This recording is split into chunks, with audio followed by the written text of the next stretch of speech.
to the Town of Islip Planning Board meeting. Town of Islip Planning Board meeting for Wednesday, November 9, 2022. If the items on the agenda are marked as public hearings and you'd like to speak, there are some yellow cards in the back table. Please fill out that card and have it brought up front, and we'll call on you during that public hearing. We ask you to keep your comments to 3 minutes or less. If it only says recommendation item, it's not a public hearing, but you're welcome to stay and watch the presentation. And we just remind our applicants to please keep presentations to 30 minutes or less. That being said, can we all please stand for the pledge?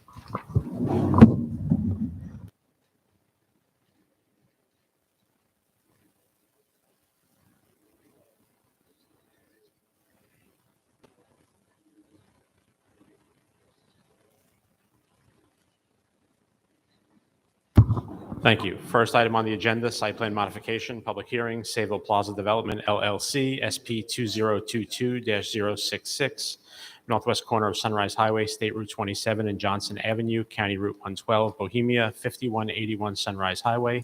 Applicant requests a parking relaxation, buffer relaxation, and permission to locate a loading space with an overhead door facing a right-of-way residential zone in connection with a change of tenant for a new retail store and a multi-tenant shopping center.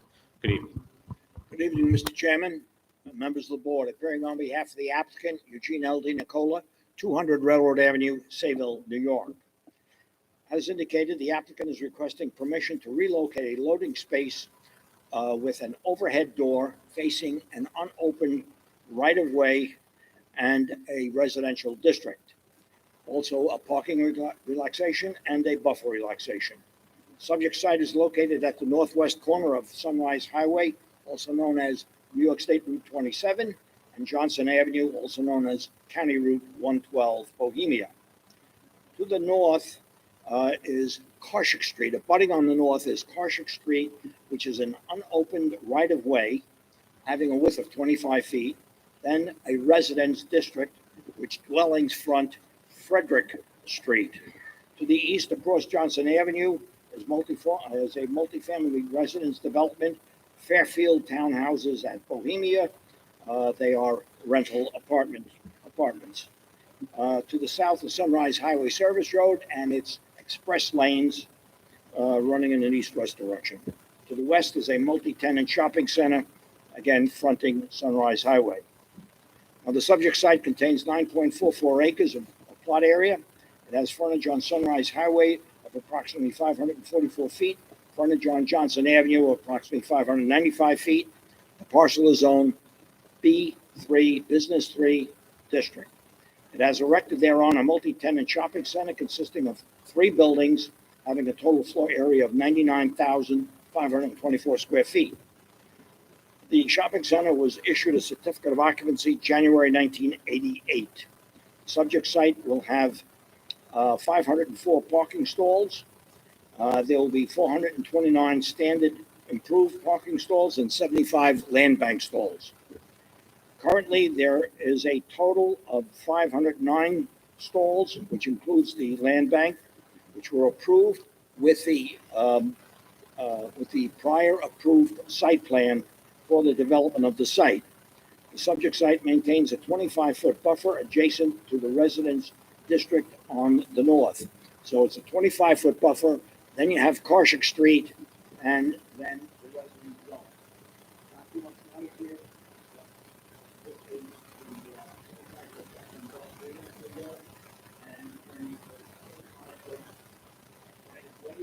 Unapproved and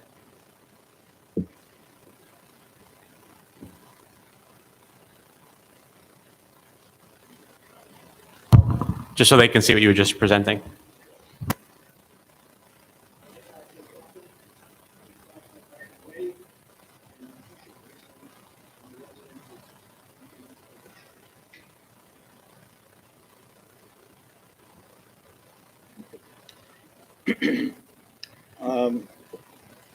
Let's see, currently there are a total of 509 parking stalls, which were approved, as I indicated, with the currently approved site plan. And then I discussed the 25-foot buffer. The applicant proposes to develop a tenant in one of the spaces.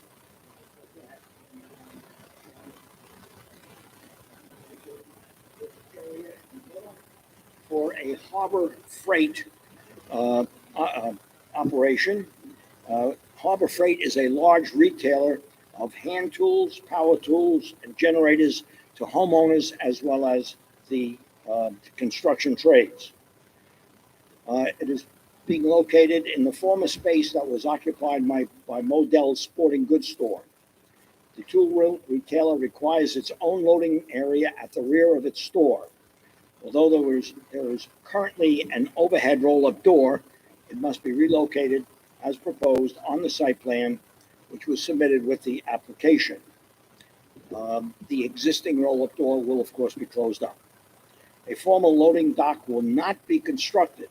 There will be a loading space for a tractor trailer to back up to the new overhead door and offload. On your site plan,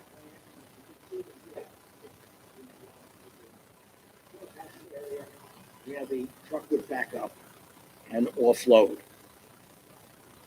Now, the distance from the loading space, which is striped on your plan, to the property line is 42 feet, which includes the 25-foot buffer.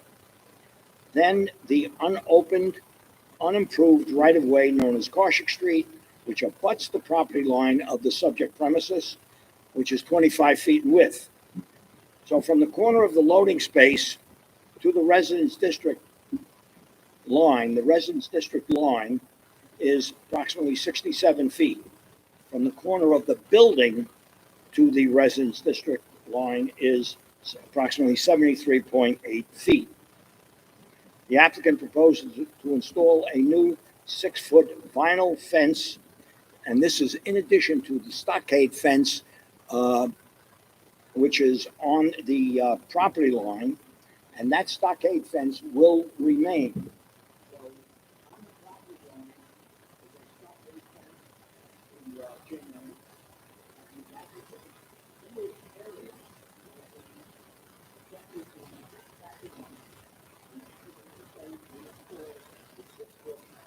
additional 6-foot PVC fence and some 37 to 38 Leland cypress trees for screening and sound attenuation.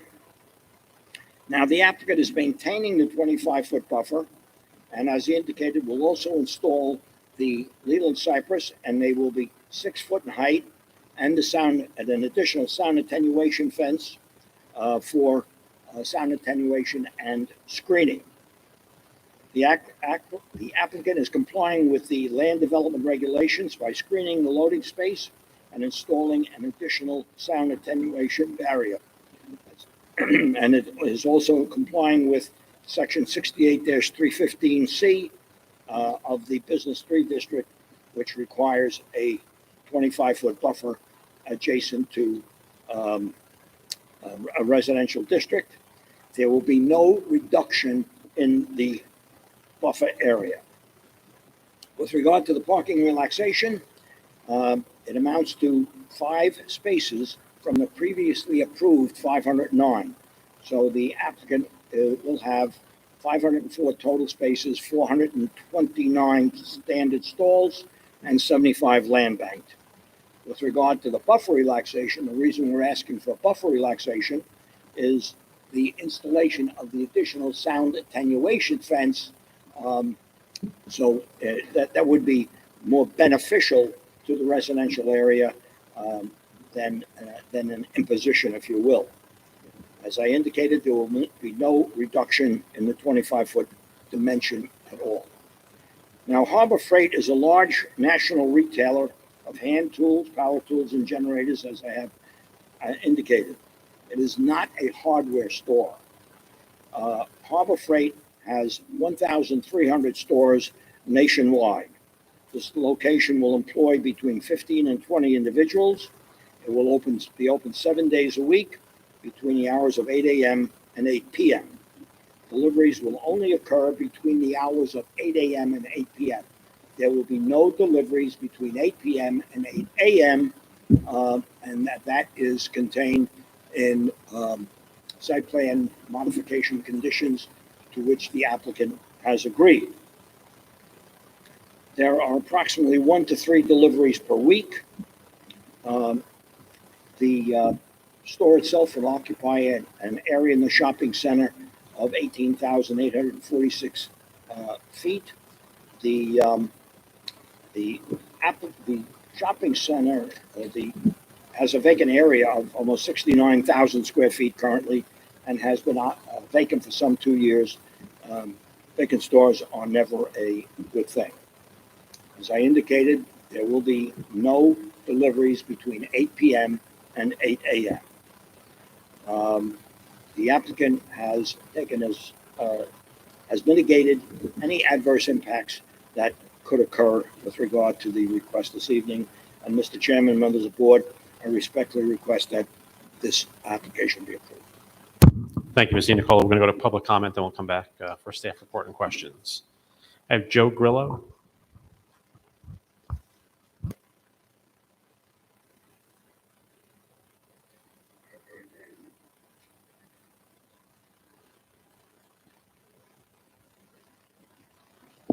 Good evening. I live directly behind the development on Frederick Street, pretty much directly behind that store. The gentleman answered pretty much all my questions that I was going to have tonight. I think having a new tenant in the location is an excellent thing. Like he said, the area has been vacant for a very long time. I did have one question that you did not answer. I know you said that the loading and unloading times between 8 a.m., 8 p.m.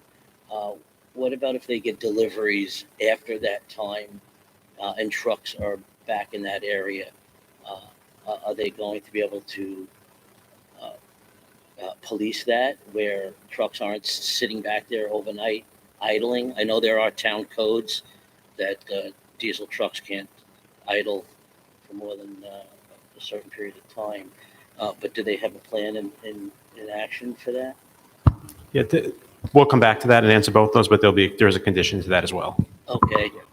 And also on the plan where all those Leland cypress bushes are going, there are trees there now. Those trees, I assume, would be coming out to accommodate those bushes.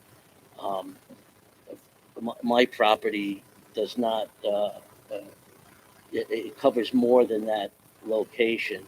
Are they planning on doing that buffer zone a little bit further down to cover my whole property? Or it's like 3/4 of my property? Could I show you We'll explore that as well. Is there anything else you want to put on the record? No, I think that was really about it. Okay. We'll see if we have a couple other comments, then we'll come back and answer all those questions for you. Thank you. Thank you. Tom Cannizzaro.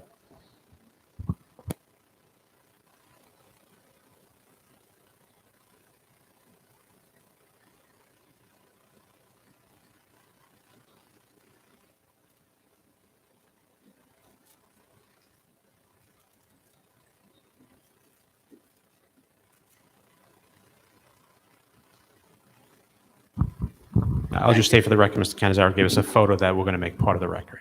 Thank you. Thank you. That's a photo of my home. I live at 32 Ashford Drive, which is back to back with basically, I guess, Floor and Decor and the home store. We've been here a couple of months ago, I guess it was, regarding noise and other problems that were going on back there. Mostly noise from cars that were either doing donuts, racing back there, trucks idling. We had a lot of that going on. So my concern is not changed. And in fact, the reason I took that photo on Saturday night is the front of my house. Looks fairly nice. And what I wanted to show you what the back of the house was like on Saturday night is right here.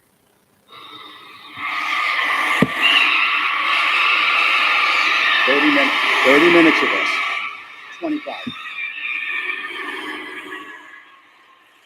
You need to address. I can stop it.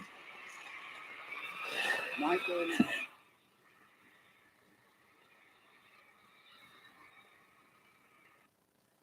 It was 9:30 Saturday night.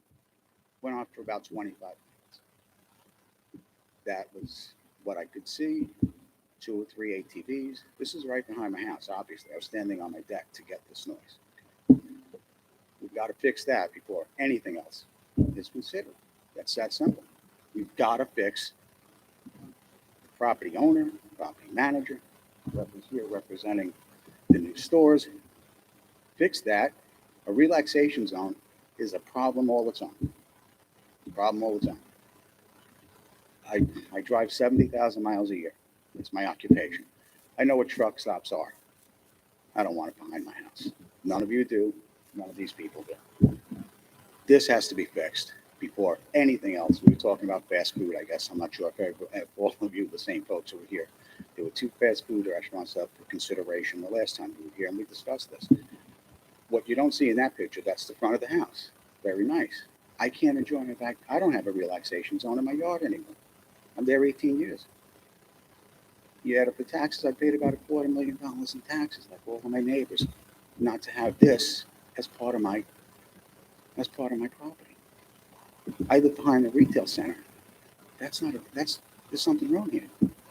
I recorded 5 minutes. My wife called the police that night. Eventually they might have showed up. I don't know. 20 minutes later, it finally stopped. Am I supposed to go out there? Who's policing this?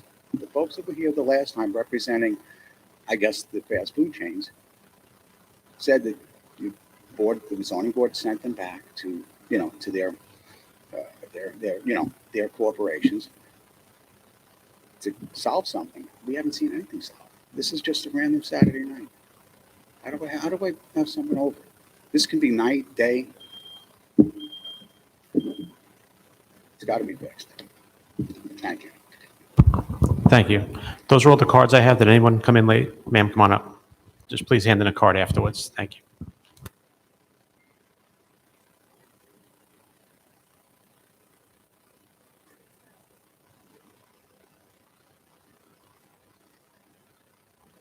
Hi, my name is Sylvana Lewis. I live behind as well, or I actually live right next door to Tom. So that was just Saturday night. This is almost on a daily basis.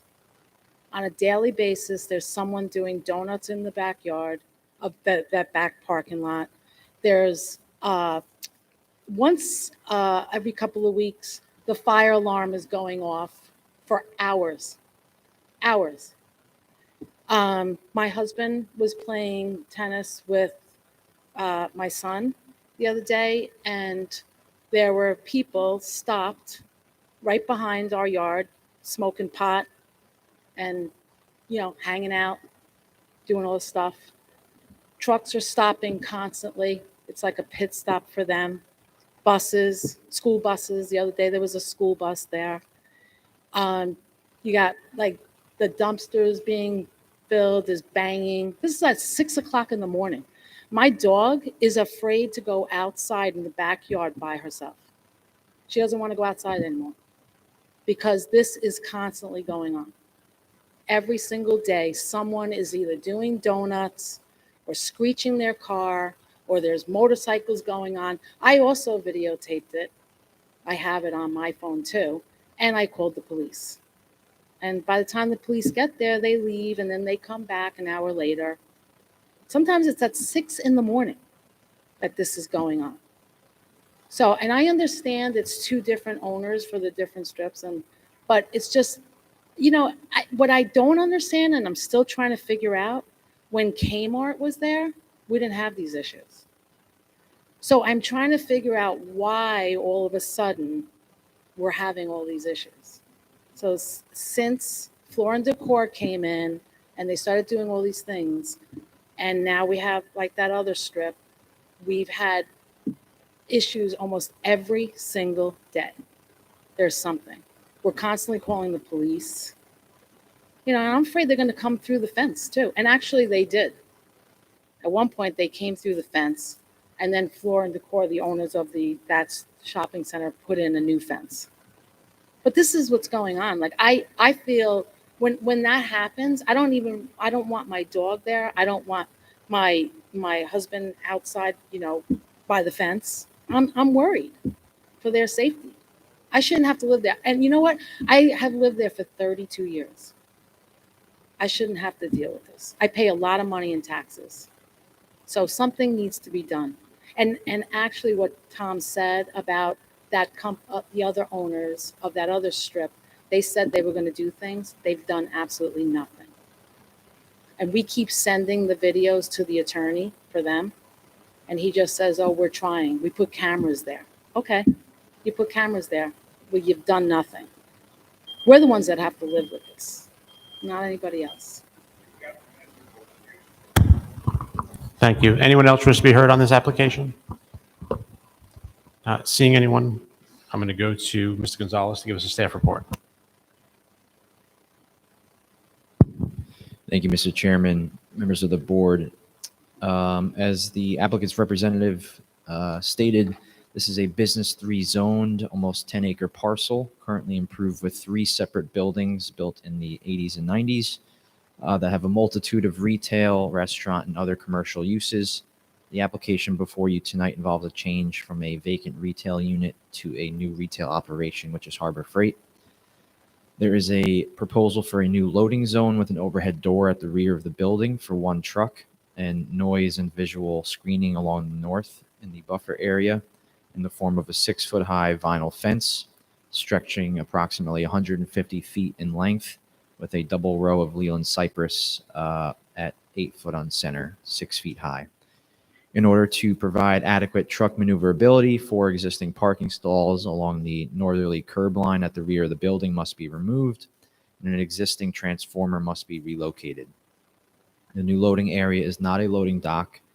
It is an at-grade installation and only a striped area protected by standard bollards. Fire marshal must provide their final sign-off before any site plan approval.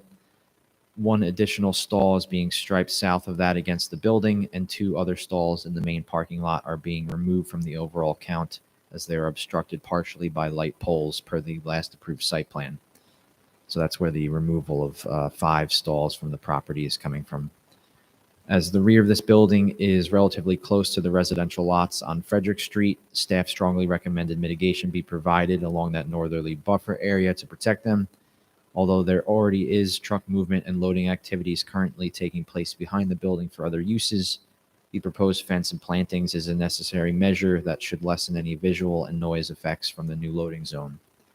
There is also, as Mr. DiNicola stated, a wooded paper street, Karshik, between this property and the residential properties on Frederick Street. Staff has drafted specific conditions to safeguard the residents in the area and provide reasonable parameters for the operation. Those entail, and I'll answer any questions the board has as far as deliveries and the like. So if the board feels we have addressed all the issues tonight, afterwards, staff recommends the board grant the application subject to those attached conditions. Thank you. Tanner, can you just answer the question regarding town code as it relates to overnight parking of trucks? So there is no overnight parking of trucks permitted on this property. So they would not be allowed to park overnight. The conditions specifically state that they are only allowed to do deliveries during hours that they are open. So by effect, if they're open from 8 a.m. to 8 p.m., that's when their deliveries will be. They will not be allowed to have truck deliveries during the middle of the night. And then also you have a condition there regarding truck idling in the back. And there is an additional condition that any truck deliveries are not permitted to idle when they're at the back of the building. They're not refrigeration trucks. It's as Mr. DiNicola stated, power tools, equipment that doesn't need to be refrigerated. So there's no reason for the trucks to stay on. So when they do make the deliveries, they go into the loading zone. They turn the truck off. It's not going to be on. That's a specific condition. Mr. DiNicola, I don't know if you have to speak to Mr. Grillo. I know his property is right behind there. Will the landscaping and the fence covered through the end of his property line? I'll ask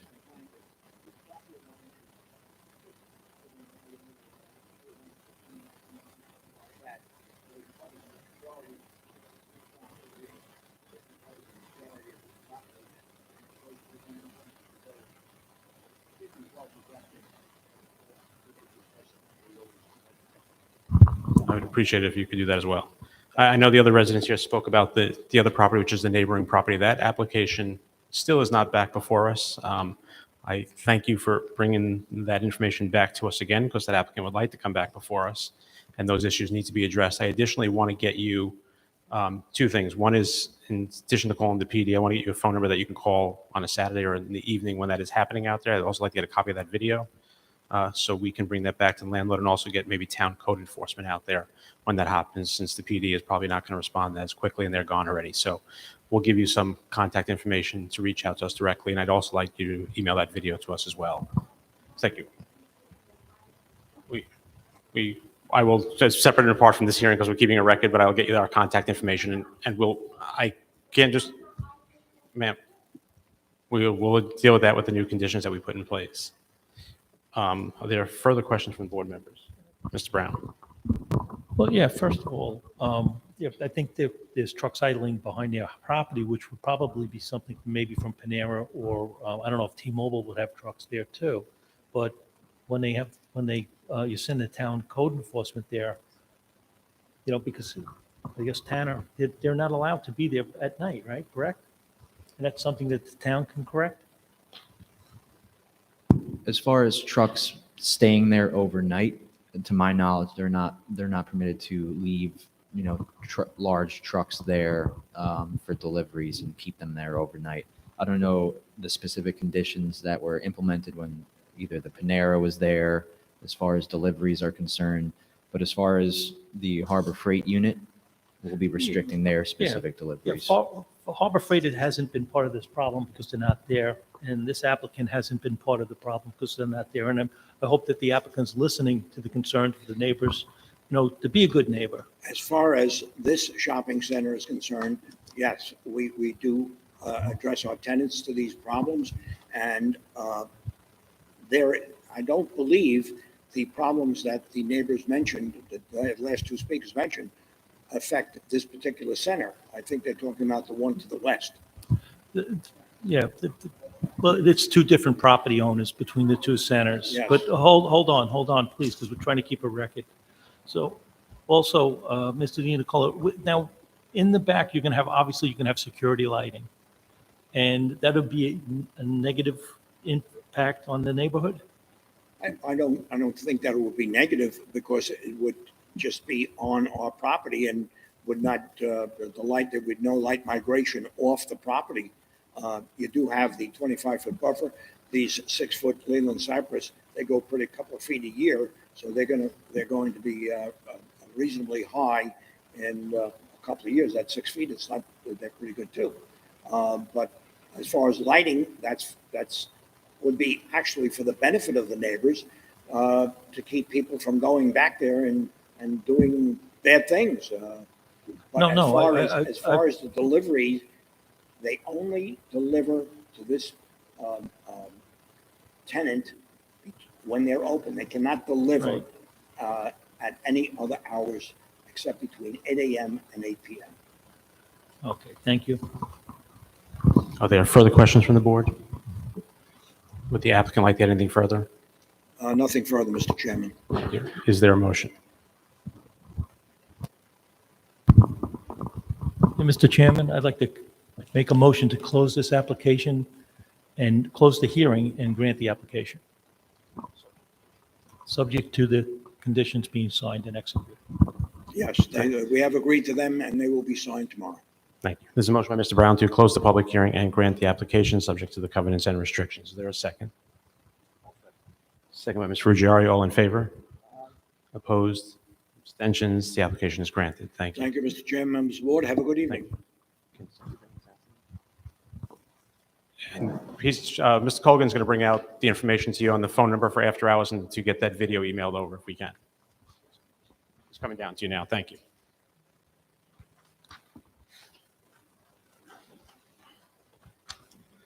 Item 2 on the agenda, Town Board Application Public Hearing, New Home Holdings Corp., CZ 2022-026, north side of Union Boulevard, County Route 50, approximately 308.84 feet west of Grant Avenue, Islip, 2565 and 2569 Union Boulevard.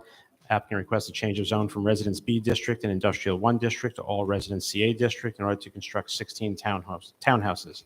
A landscape and relaxation may be required as part of this application. Good evening to the applicant. Good evening. I'm Paul Petrus for New Home Holdings, the applicant. I'm an attorney of Petrus Law Office PLLC, 60 Hillside Avenue, Manhasset, New York, 11030. And I intend with my client, the principal and president of New Homes Holding, Albert Munaroff. As stated, we request change zoning, as stated in here, which may include a relaxation of the parking or the landscaping requirements. But other than that, we've got a nice design here. It's been well designed with adequate landscaping buffer, even though it might need to be relaxed pursuant to the measurements. We've folded nicely outside the wetlands, and we request that this application be approved. We welcome questions, comments, concerns, objections, and criticism. Thank you. Thank you. Is there anyone who wishes to be heard on this application? Not seeing anyone. I'll go to Sean Colgan, and then I will come back for questions from the board.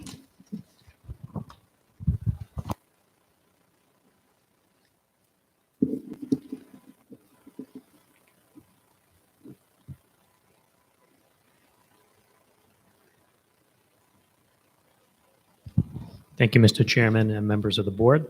As stated by the applicant, this application proposes 16 townhouses on vacant property. Previously, there were 2 single-family dwellings on both of these lots. There are townhouses to the east of the property and apartments to the west of Doxey's Brook. A self-storage facility is proposed to the vacant industrial property to the east. There are freshwater wetlands along the western portion of the property and encompass about 17% of the overall site. This may affect the maximum yield on the site or require either an increase in the number of affordable units proposed or a component of renewable energy to be implemented on site. The conceptual site plan appears to meet the parking requirements. The townhouses will need a variance from the Zoning Board of Appeals for having a side yard setback of 25 feet and 35 feet instead of the required 50 feet. But given that we're unsure of how the yield will be calculated, because we're still awaiting a determination from the zoning division, the staff recommends that the board reserve decision so we can nail down the correct number of units or the allowable number of units and identify whether or not a variance is needed for that.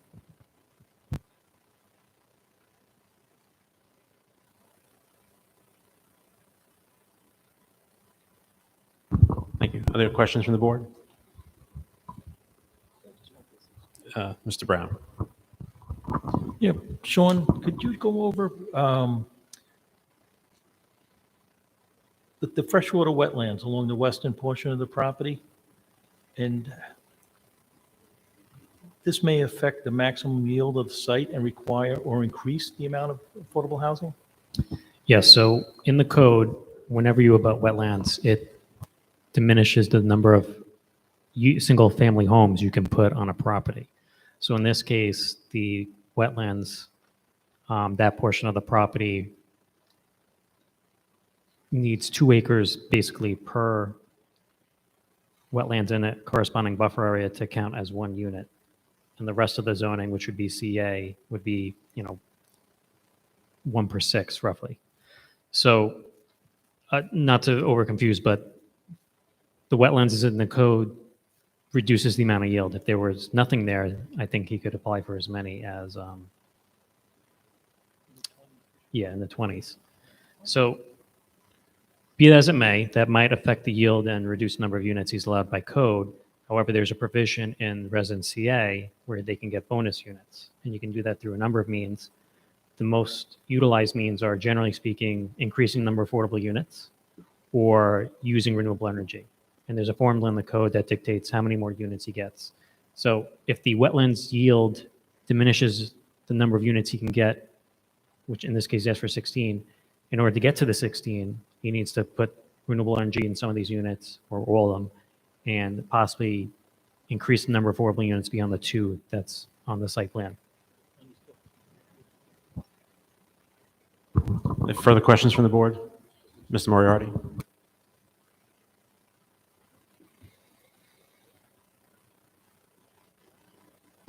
Just a question to the applicant. Are these rental units or would this be an ownership? Is all ownership? Okay, great. Thank you.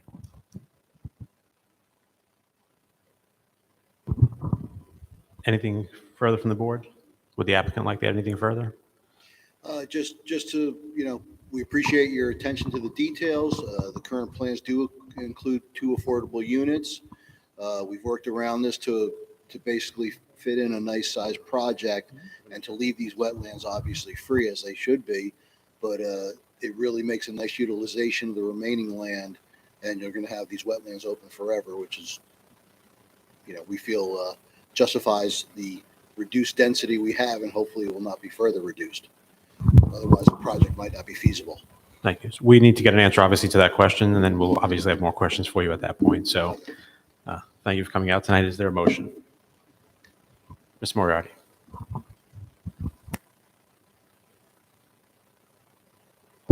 Thank you, Mr. Chair. Yes, I'd make a motion to close the public hearing and reserve decision this evening. It's a motion by Mr. Moriarty to close public hearing and reserve decision. Is there a second?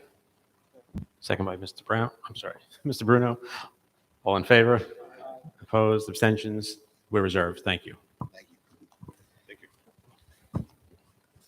Item 3, Town Board application, public hearing, Viola ES Technical Solutions, LLC, CZ 2022-027, south side of Spence Street, approximately 521 feet west of Fifth Avenue, County Route 13, Bay Shore, 22 Spence Street. Applicant requests a change of zone from Industrial 1 to Industrial Transition District and a Planning Board special permit for vehicle fleet storage yard pursuant to 68-700F in order to operate a carting company. Site plan modifications are required as part of this application. Good evening.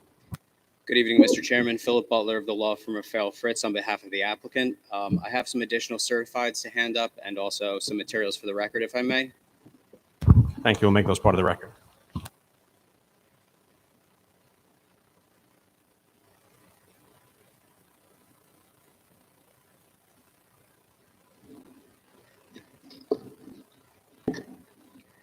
Mr. Chairman, as you mentioned, the application that we are seeking a recommendation on is for a change of zone from Industrial 1 to Industrial Transition District and a Planning Board special permit for a vehicle storage fleet. The property in question is located on Spence Street, as you mentioned. It's 1.4 acres. It is improved with an existing 7,200 square foot, 1-story warehouse containing approximately 6,800 gross floor area. It was previously a distribution center for Hood Dairy Products. More recently, it was DNA Automotive Auto Repair. That use has subsequently vacated the property.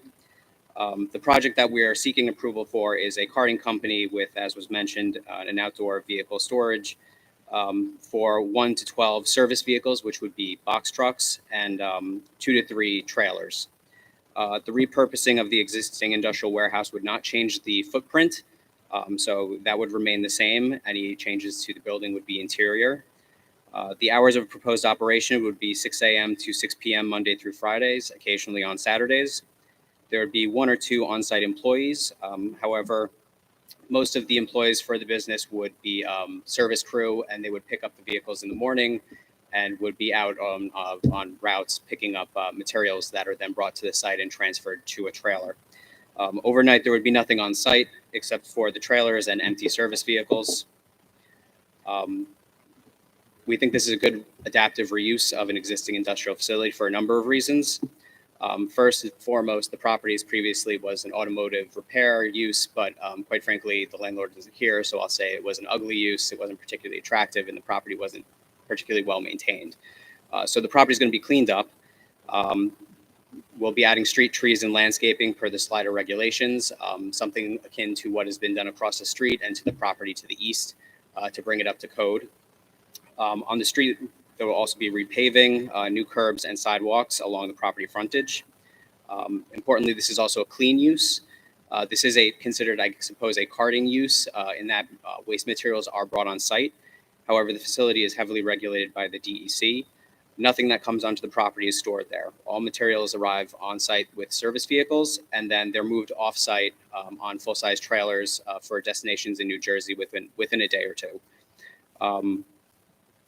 Also, it's not a big traffic generator. You have in your materials as Exhibit 7, a report from Atlantic Traffic and Design, which confirms that this is a minimal traffic impact. I think during the peak hours of operation, they're talking something to the tune of 9 trips per hour. But quite frankly, having spoken with my client, they expect to be a far less intense traffic impact than even that. There'll be one trailer trip probably per day, again, headed to New Jersey. That would depart typically prior to 6 a.m. So that wouldn't appreciably contribute to peak hour traffic, of course. Some other things to keep in mind: the nearest residence is 800 feet away to the east on the other side of Fifth Avenue, behind commercial businesses. So we don't anticipate that this use will impact any of the local residences. And once we secure the rezoning that we need, the only relief that will be required is a quote unquote front yard setback onto Wisconsin Court. But that right of way is to the south. There is no access point onto that right of way. There never has been, and we do not plan to install one. So in as much as it is considered a front yard, it's not used as such. But we do need to get a front yard setback for the existing condition of the warehouse being less than 50 feet away from that property line.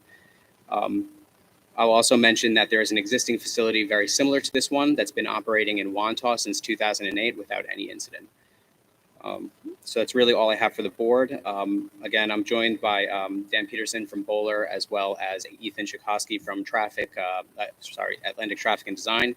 If you have any questions, we're happy to respond to them. Thank you. We may have some questions after the staff report. Anyone who came in who wishes to be heard on this application? Not seeing anyone, I'm going to turn to Mr. Colgan. Thank you, Mr. Chairman. This application proposes a carting company on an existing Industrial One property. The proposed industrial transition district is generally preferred in areas surrounded by other industrially zoned properties.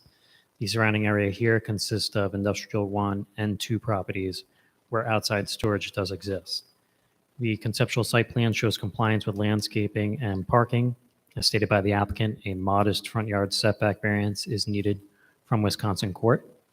The vehicle fleet will be parked predominantly behind the building. Additional planting should be considered in the front yard to further screen their view from Spence Street. Plantings along the east and south side should also be installed to better shade the extensive amount of asphalt.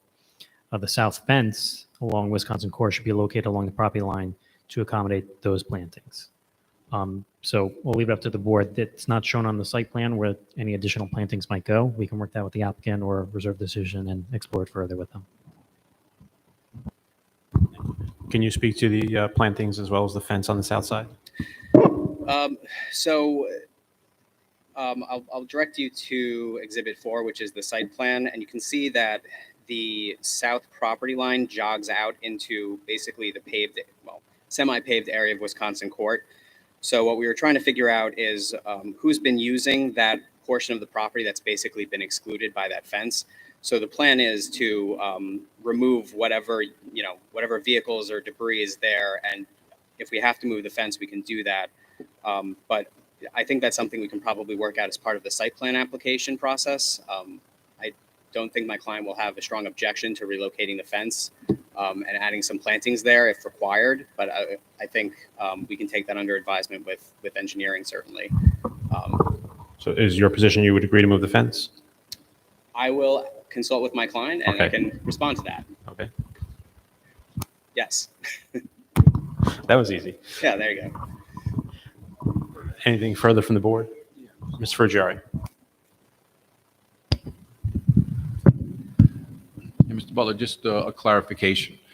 This is for a carting company, but this is not a transfer station.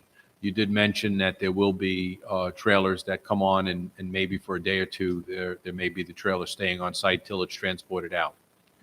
But the debris stays on the trailer, it doesn't get dumped and stored there? That's a great point. Yeah. So nothing is stored on site. Nothing is stored in the warehouse. So actually the use inside the warehouse will be extremely minimal. It's just going to be to transfer what is already containerized waste materials from the service vans into the trailer. The other things that will be inside will be like spill kits, PPE, the electric forklift that'll move everything around, but nothing is stored in the warehouse. And of course, nothing is stored outside either. So no, this isn't a transfer facility. Okay, but you did mention there'll be trailer that might stay there for a day or two. Right. The trailer will be parked in one of the bays, and once it's full, it's removed from the site and it's taken to New Jersey. And the trailer has debris in it, but it's covered? It's enclosed, correct. Okay. And by regulation, a trailer cannot stay on site for more than 10 days, but realistically, they're taking a trailer out every day. Anything further from the board? Anything further from the applicant? No. Is there a motion?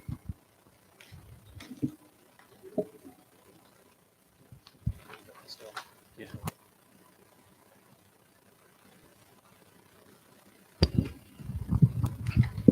Mr. Chairman, I'll make a motion to close this public hearing and grant this application subject to the applicant working out appropriate covenants and restrictions with the planning staff.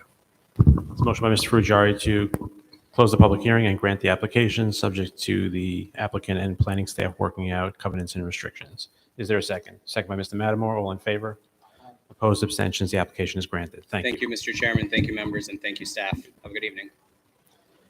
Next item on the agenda, Town Board application, public hearing, BDG Sunvet LLC, CZ 2022-028, northeast corner of Sunrise Highway Service Road, State Route 27 and Broadway Avenue, Holbrook, 5801 Sunrise Highway. Applicant requests a change of zone from Industrial Corridor District to Business 3 and a modification of covenants associated with TC 2194 in order to reconstruct an existing mall with 6 pad sites. Applicant further requests 2 Town Board special permits for 2 fast food restaurants, Planning Board special permit for a restaurant, and 3 Planning Board special permits for a drive-through window for a bank pursuant to 68-302G, 68-302-1H, and 68-302-1M respectively. A landscaping relaxation may be required as part of this application. Good evening.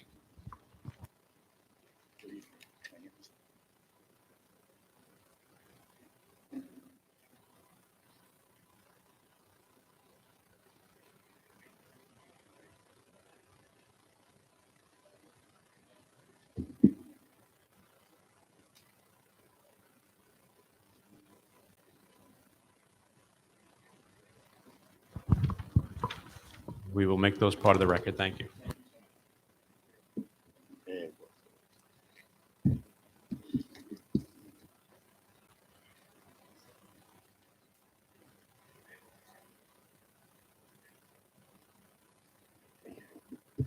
Good evening, Mr. Chairman, members of the board. Anthony Guardino, law firm of Farrell Fritz, Hauppauge, New York, representing the applicant BDG Sunvet LLC. The applicant is seeking to change the zoning classification of a portion of its property. I know you just read all of this, but it's basically a small portion of the property from ICD in the Industrial Corridor District to Business 3. And we will also need several special permits, some from the town board, some from this board, as well as site plan relaxations. I have with me tonight Chris Robinson, who is a professional civil engineer with R&M Engineering. I also have Wayne Muller, who is a professional traffic engineer, also with R&M Engineering, and John Cohen, who is a principal of BDG Sunvet, is also here in case the board has any questions that we are not able to answer. We may ask John to answer those. So BDG recently acquired a 99-year lease, ground lease for the Sunvet Mall property, which, as was mentioned, is located at 5801 Sunrise Highway in Holbrook. The mall is a sprawling retail complex, about 282,000 square feet. It was constructed in the early 1970s. There was a time, in its better days, when the mall was anchored by, there was a 60,000 square foot Pathmark supermarket, and there was also a 100,000 square foot Toys R Us in the center. There was about 110,000 square feet of interior mall space. Once it was home to about 30 tenants. Unfortunately, today there are 4, is the last number that I saw. It might be less than that. They occupy less than about 10,000 square feet. The mall is basically on life support right now, has a current occupancy rate that is about 10% or less. BDG is planning to reposition the property. It wants to, I don't know if the word is demall it, reduce its overall size by about 116,000 square feet, so a significant reduction in size, and then develop a variety of retail, restaurant, and bank pads that'll be spread out throughout the property. Property is about 18 acres, a little more than 18 acres in size. It is located on the north side of Sunrise Highway, just east of Broadway in Holbrook. It is improved, as I mentioned, with a 282,000 square foot, single-story, multi-tenant retail building that is now largely vacant. There are currently three pad sites, or really small pads or kiosk buildings that are on the property. And then the buildings are surrounded by basically a sea of asphalt, the parking areas that are on all four sides of the building. The site has about 1,250 linear feet of frontage on Sunrise Highway and just about 500 feet of frontage on Broadway. The property was historically zoned B3, but the site became split zoned in a bunch of years ago, I think in the mid 80s, when the ICD district was created. The ICD district does not permit retail uses, even though the site had already been developed with a retail shopping mall on it. So I believe, and I know that I had spoken with planning in the past, I believe the line was inadvertently brought through the building, notwithstanding the fact that this building had already been there. So I think this was just an inadvertent extension of a district line. And by doing so, though, they created, or this property became a non-conforming property and split zoned. And you can see there's a radius map that has zoning attached to it in Exhibit 5. The site is surrounded by commercial and utility uses. To the west, you have the Sun Lakes Shopping Center. To the north, there's a water authority property and a water storage tank. Then, of course, you have Sunrise Highway and the Sunrise Highway Service Road to the south. And then to the east, you have Vets Highway. So BDG is before the board now, seeking essentially a recommendation from this board to the town board that it rezone the ICD portion of the property back to B3. And we are also seeking a planning board recommendation with respect to a town board covenant that was imposed on the property as part of TC 2194, I believe.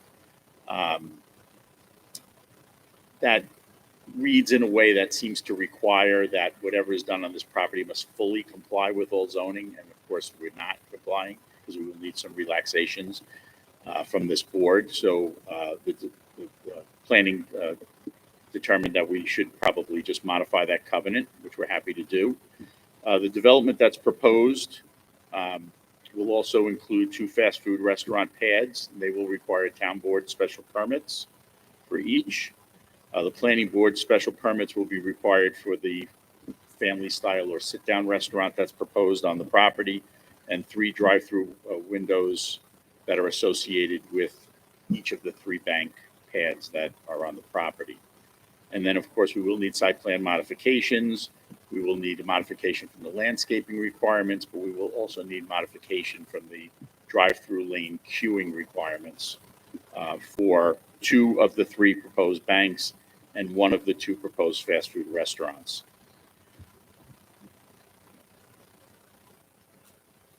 As evidenced by the extremely high vacancy rate, the retail mall concept just doesn't work anymore. So what worked in the 70s clearly does not work today. Retailers are not interested in having their storefronts face the interior of the building. They all want visibility from the surrounding roadways, and then many retailers and fast food businesses, they want to be on pads, right? That's the ultimate visibility, standalone building. And of course, the banks and the restaurants need the pads to be on pads today because most of them incorporate a drive-through, and you can't do that. Generally, can't do that in a building. And the drive-throughs, as I have said many times, and I know this board is aware of, become more and more critical to the operation. Always was critical to the operation of a bank, but even more critical now to the operation of a fast food restaurant. So what BDG is proposing now is essentially 6 pad sites with 7 buildings on them. They will total about 27,000 square feet.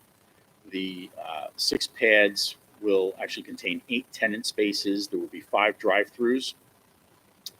And in order to create the space needed for the pads, there has to be a significant reduction in the building that's there today. So they will be demolishing about 146,000 square feet of the existing mall building.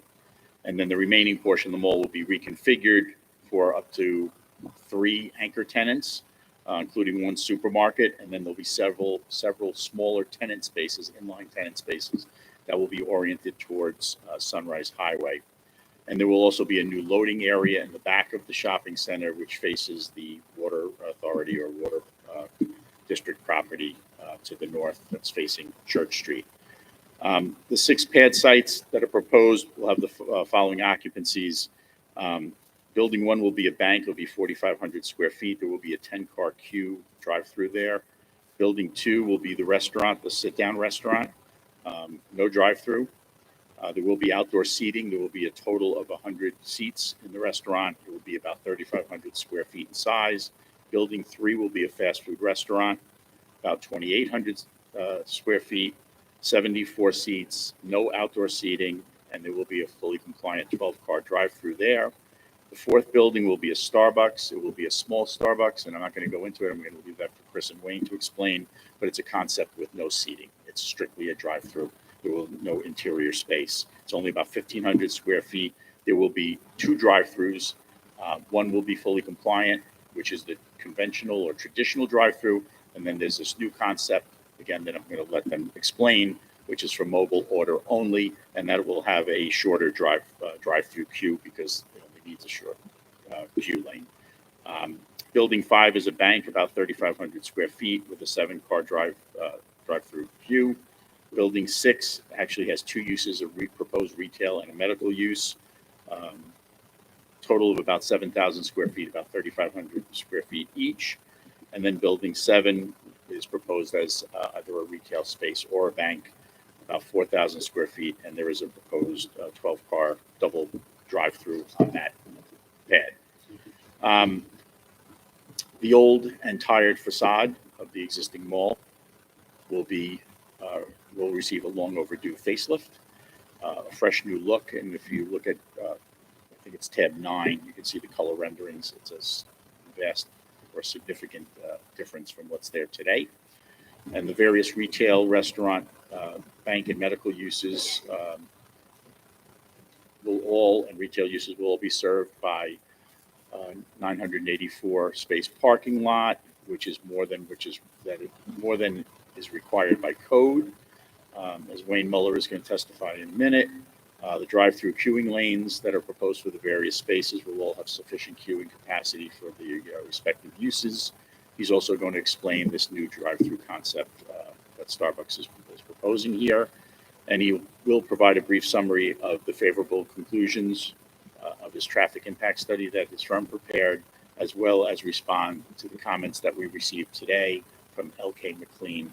Those are traffic comments. And then finally, we will need a modest variance from the zoning board because building 3 is set back 55.2 feet from Sunrise Highway, where there's a requirement for a 60-foot arterial setback. So we're just slightly deficient.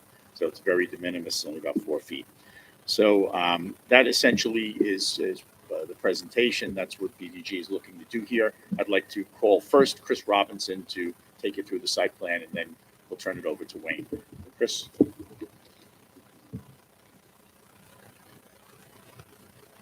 Thank you. Good evening, members of the board. Christopher Robinson, president of R&M Engineering, doing business at 50 Elm Street, Huntington, New York. Mr. Guardino's brought you through most of the salient points. I'll try to be quick in my summary of the existing conditions. I'm sure you're all very much aware of Sunvet Mall. Used to have a much larger front field parking lot until Sunrise Highway was redeveloped a number of years ago, and they lost the chunk of the western side of the parking area. It's 18.343 acres today. It's split zone, as Mr. Guardino mentioned, both B3 and the Industrial Corridor District. That line runs.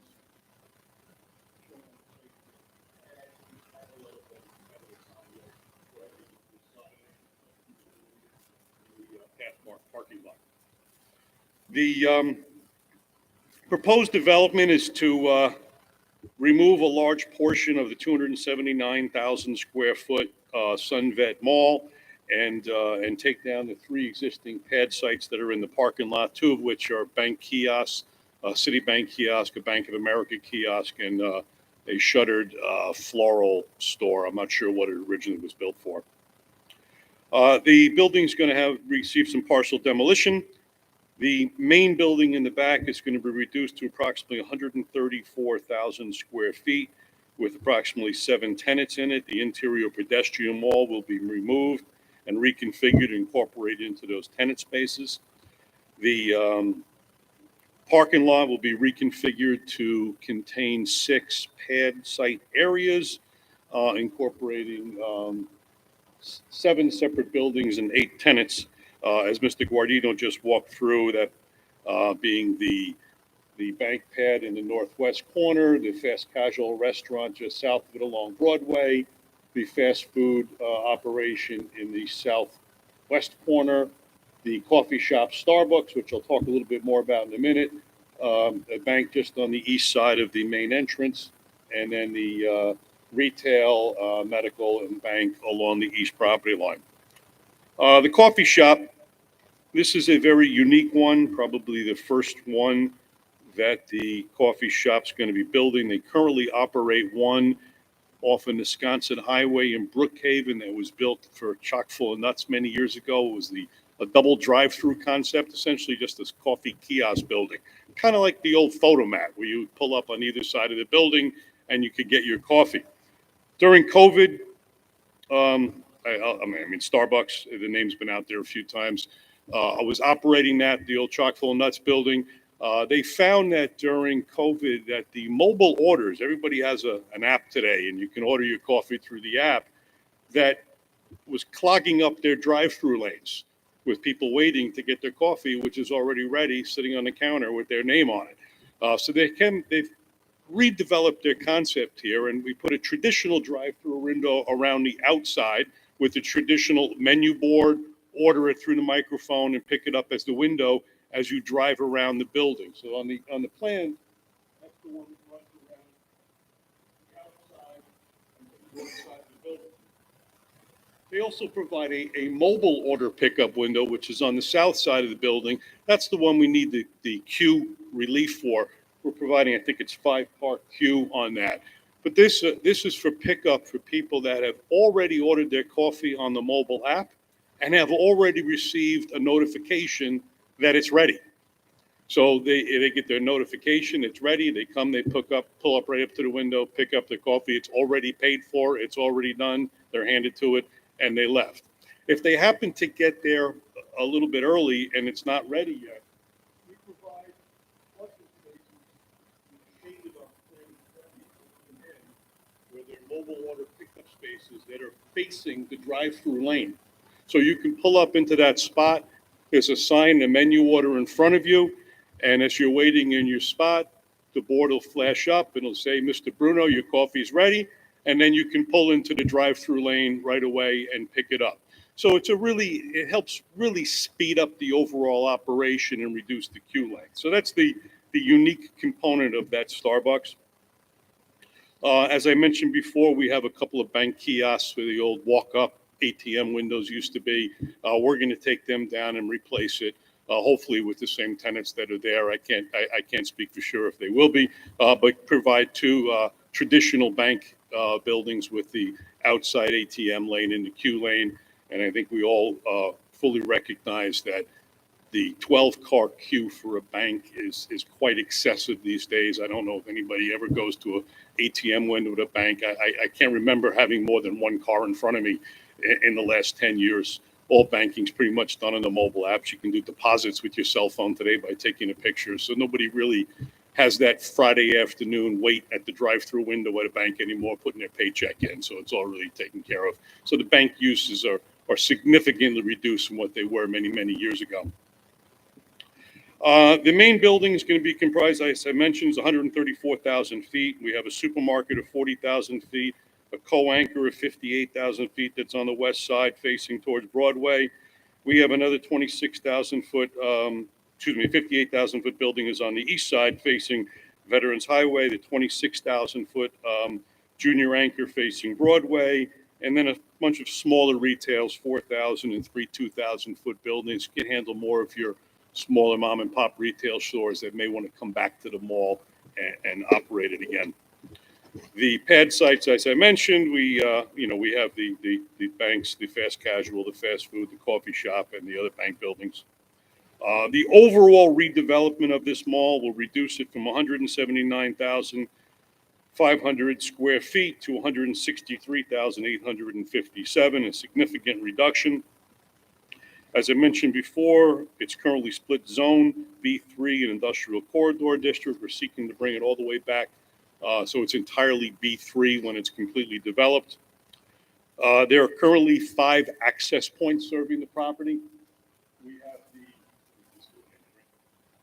the west access to Broadway, which is signalized. We have 2 signalized access points on Churchill and North. We have the right-in, right-out access point and signalized off the West Highway. And then we have the fourth main entrance off the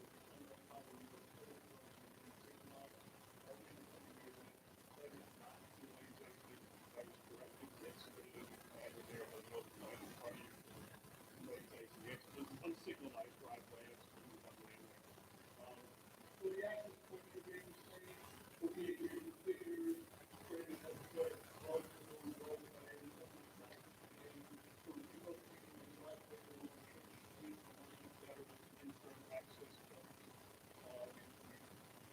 Change, make sure that the rating out of the delivery is along the highway.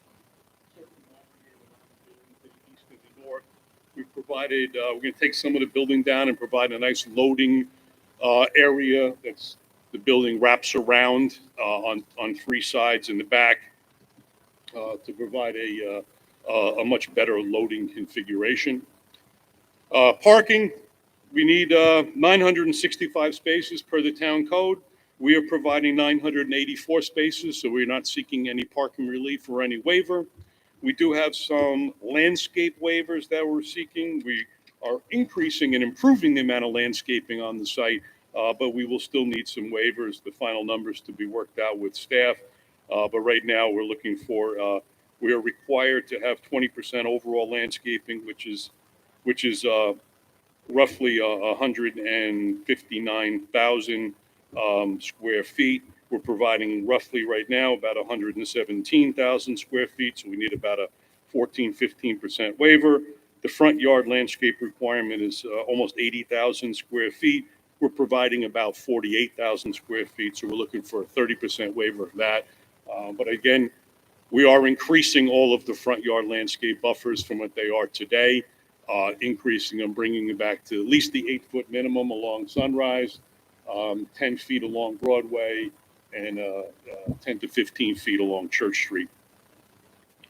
So overall improvement, revitalization of the center, making it a modern shopping center, turning it back inside out so the retailers get to face outside and they can be seen by the customers that wish to visit the stores here. And we think that this is a fantastic opportunity to take a tired old mini mall, as we used to call them, and turn it back into a viable shopping center. Happy to answer any questions. I do have one question for you. It Sure. seems like 2 of the most intense uses share one common driveway, which would be the Starbucks and the fast food place. Yes. Can you speak to that? I mean, that would be my, I think the project is great. I think we need to clean it up. I think this is a very good step and I support it, but that sort of has me a little concerned in terms of traffic in that area.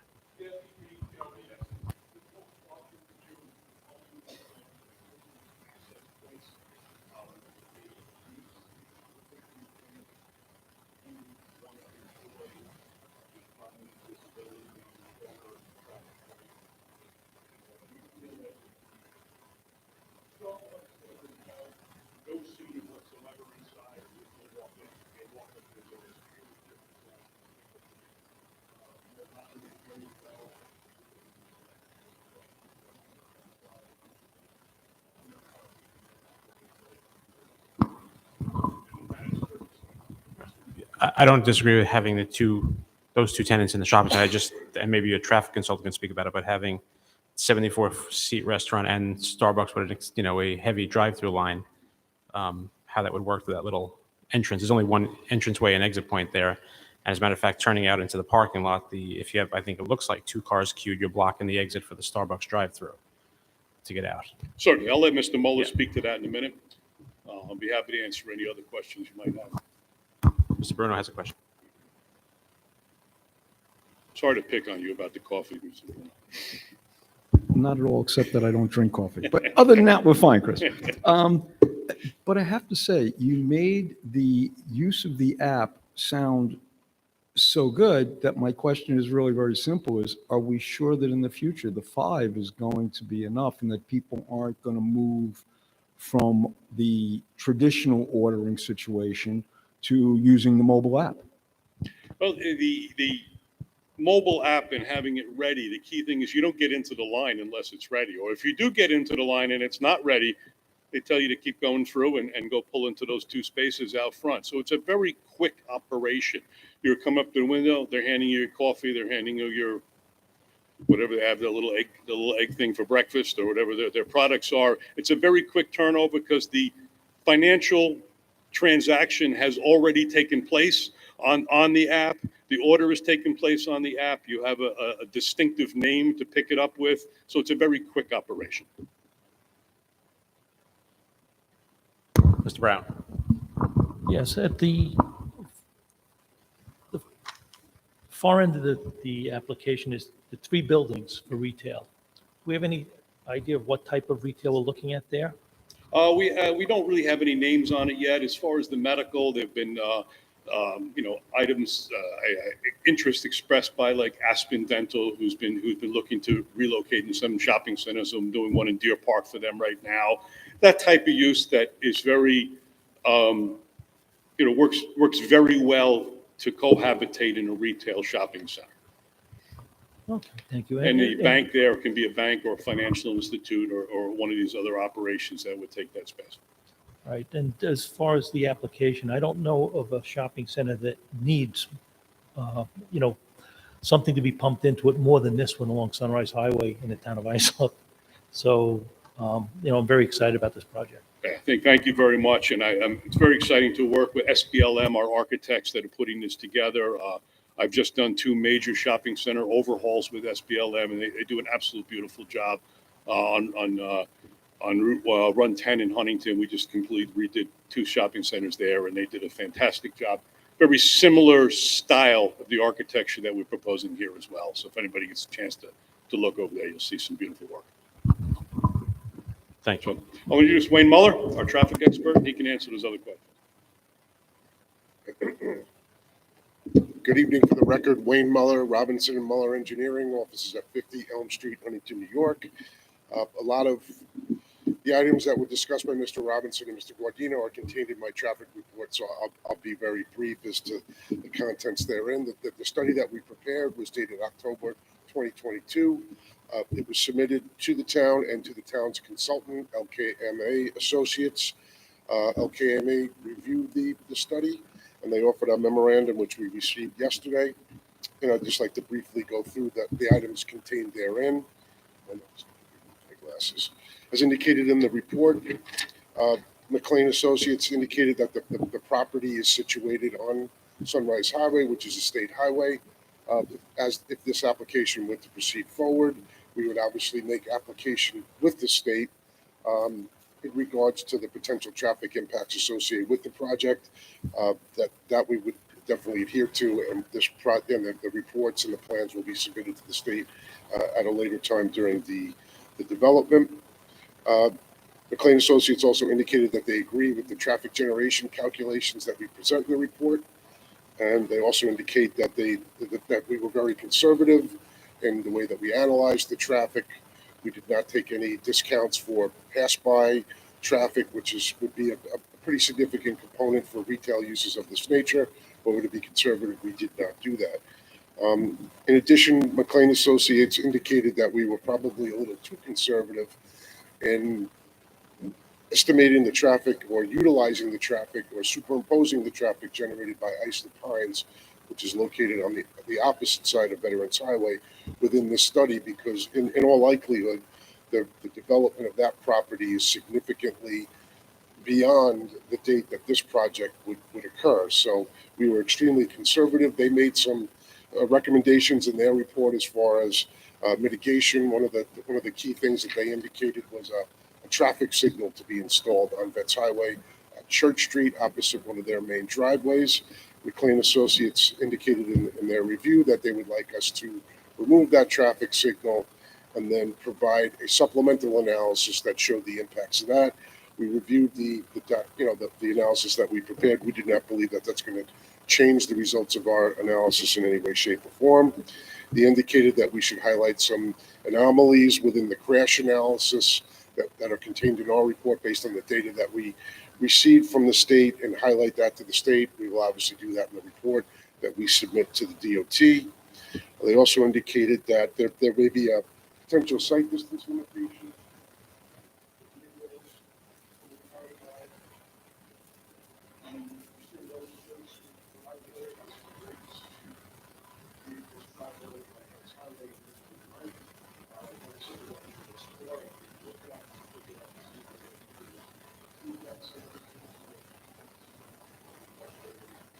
Shape, or form in order to eliminate any potential conflicts.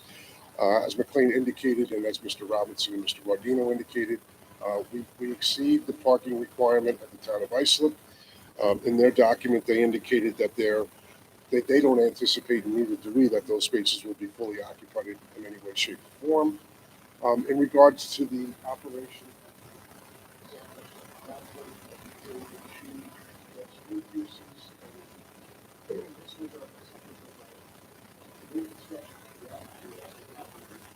operate in tandem because you do have to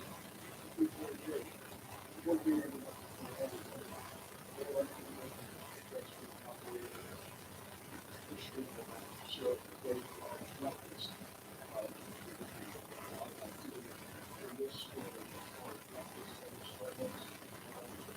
primarily morning operation, people hours in the morning, so they can offset the peak.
Comment. We're just a little concerned that there's an on-ramp which is located in the eastern portion of the property to Sunrise Highway mainline, and that we would feel a little uncomfortable by putting an exit from the center in the vicinity of the eastern property line, so we would not have a situation which exists in the town of Brookhaven.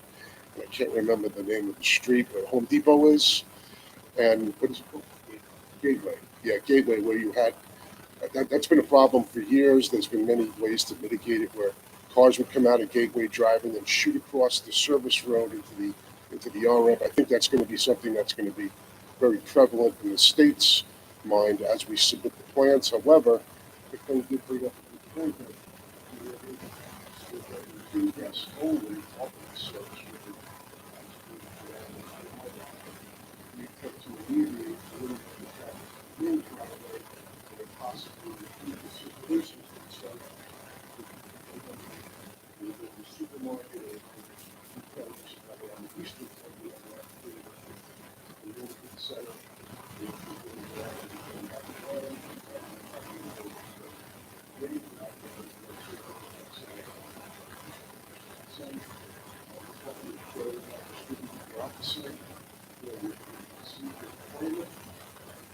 Based on all the analyses that we've prepared, it is my professional opinion that the granting of this application will not create any traffic congestion or hazard, and that the applicant obviously has to, this is a process that he has to go through. These documents will be submitted to the state and back to the town if this project were to receive approval from this board and proceed forward. Thank you. Thank you. That conclude your presentation, Mr. Guardino? It does. Okay. I'm going to go to, we have no, oh, somebody just come on up. We'll take the card from you afterwards.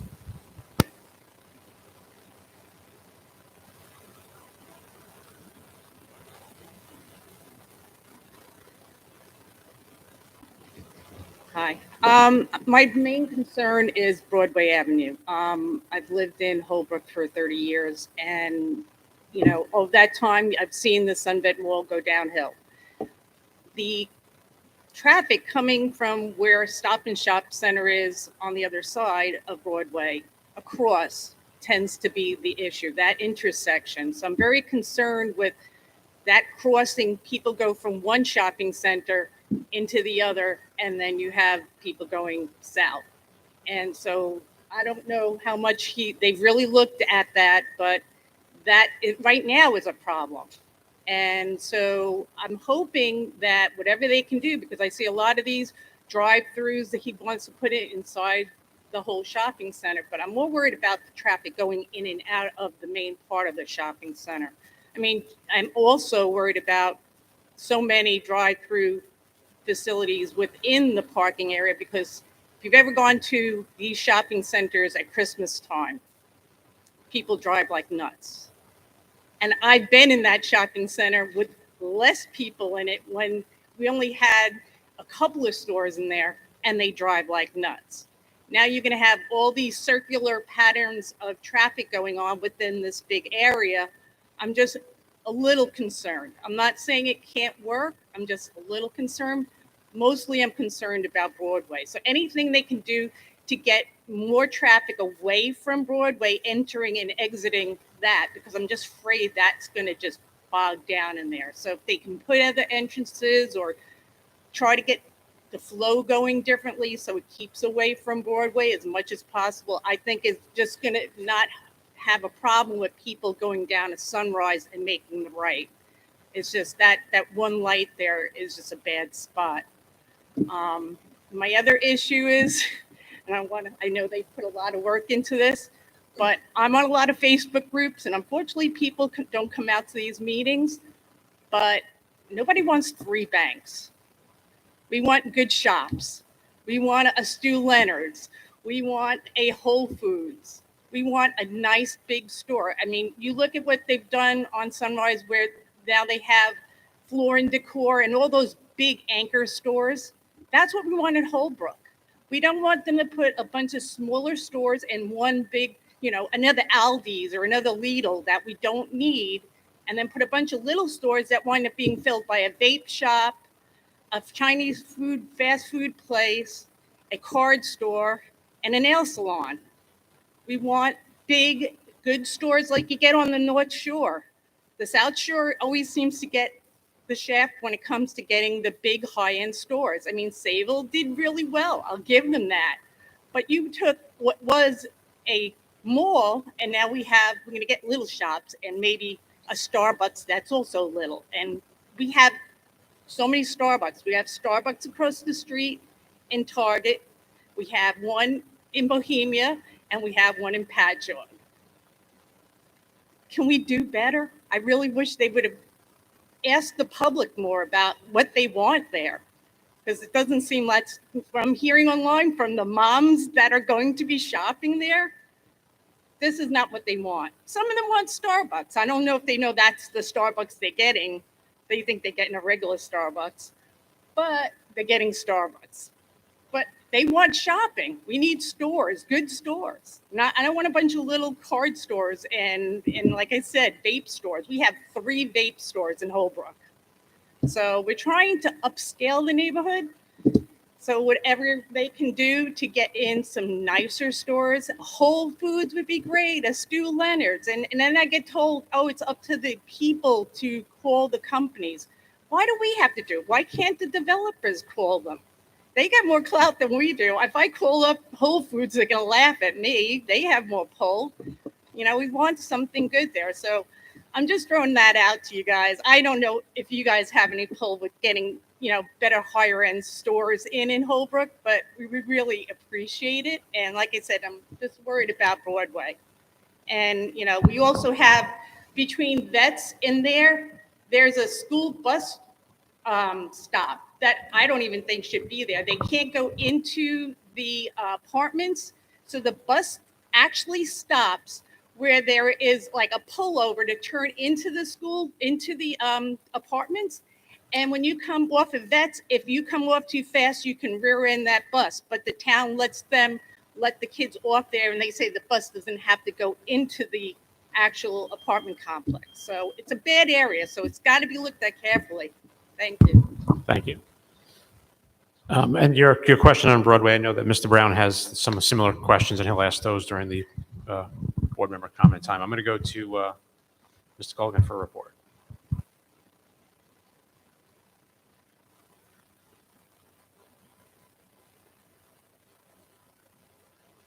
Thank you, Mr. Chairman. As stated by the applicant, this proposal is to redevelop an existing mall. Prior to this, the property had been the subject of a change of zone to Business 3 back in 1971. Subsequent to that, the industrial corridor zoning district was created, and a portion of this site off Veterans Highway was rezoned to industrial corridor district. The Business 3 district is generally preferred on arterial highways such as Sunrise Highway. The surrounding area consists of other large retail uses. A traffic study was submitted and reviewed by the town's traffic consultant. Mr. Mueller, I think, addressed most of those. The one we do want to look into in particular is whether or not left side of the eastern driveway on Church Street should be modified to prevent those left turns. Excuse me. The conceptual site plan shows about 17.7% overall landscaping, with a third of that in the front yard, and so they required half. The parking calculations submitted show that the site exceeds the minimum requirements. The board may want to consider land banking some stalls to mitigate the landscaping relaxation. A buffer relaxation is needed for the transformers next to the New York State Department of Transportation recharge basin. There are also dedicated pedestrian paths within parts of the parking lots to help pedestrians traverse from among several of the uses, which certainly is a positive component. This is a significant opportunity to revitalize a struggling mall. The staff recommends that the board reserve decision tonight in order to address the traffic comments and the public comments heard before bringing this back for a recommendation. Thank you. Mr. Brown? Yeah, my question is for Mr. Mueller. And Mrs. Montileone hit on a very good point. It was one of the first things I noticed about the project. Broadway between Sunrise Highway, Church Street, and then the Vets Highway, it's just a terrible, terrible traffic pattern. You have to get from, if you're traveling in the left lane, all the way to the right lane just to go straight when you're heading towards up into the heart of Holbrook. And it's something that I think that I would like to hear what your opinion of the traffic pattern on that Broadway in that area is. Access to the center has been well defined since the 70s. I think one of the things that I noticed when I was operating, in the northwest corner of the site, there are some dilapidated wayfinding signs which kind of point people towards, the Sunbelt Mall. But essentially, the way that the mall's configured today, we really point people towards the back of outside wall. But in the areas that would be, which is this area right here, would be demolishing a significant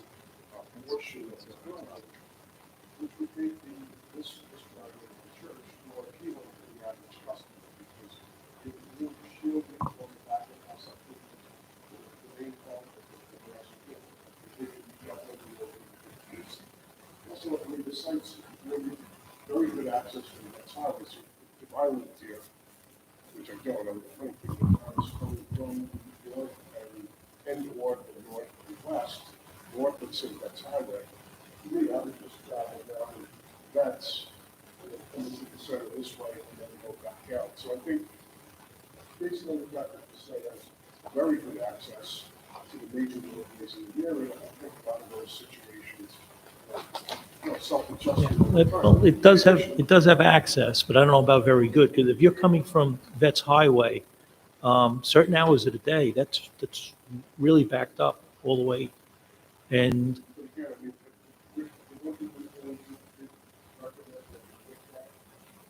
It's the one with the statement of the possibility of driving another driveway up the service road to the rock.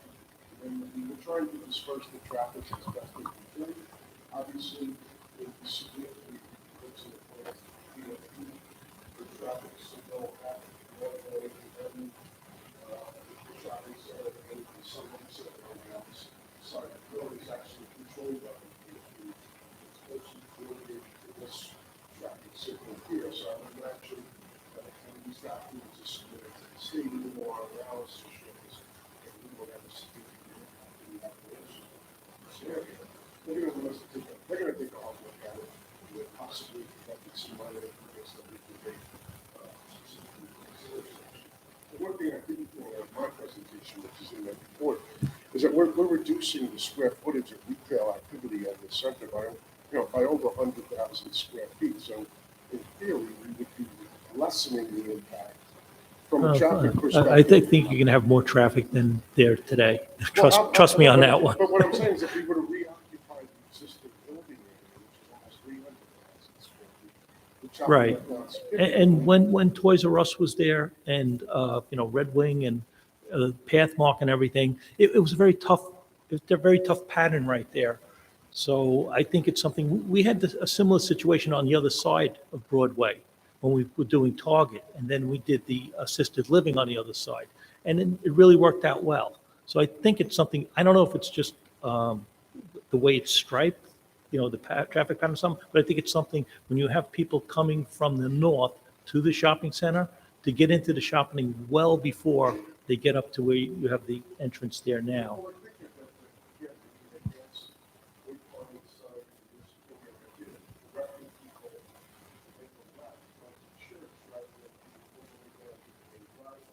There's a sign there now, but it was probably put up in the 70s.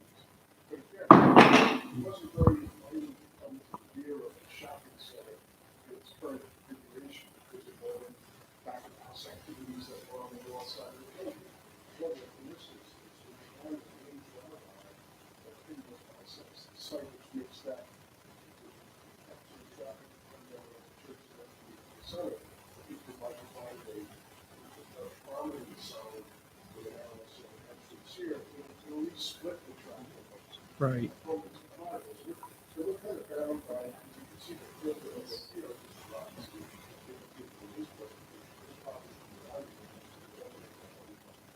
sunrise, and then the driveway, the sunrise is fixed. We have no way to change that.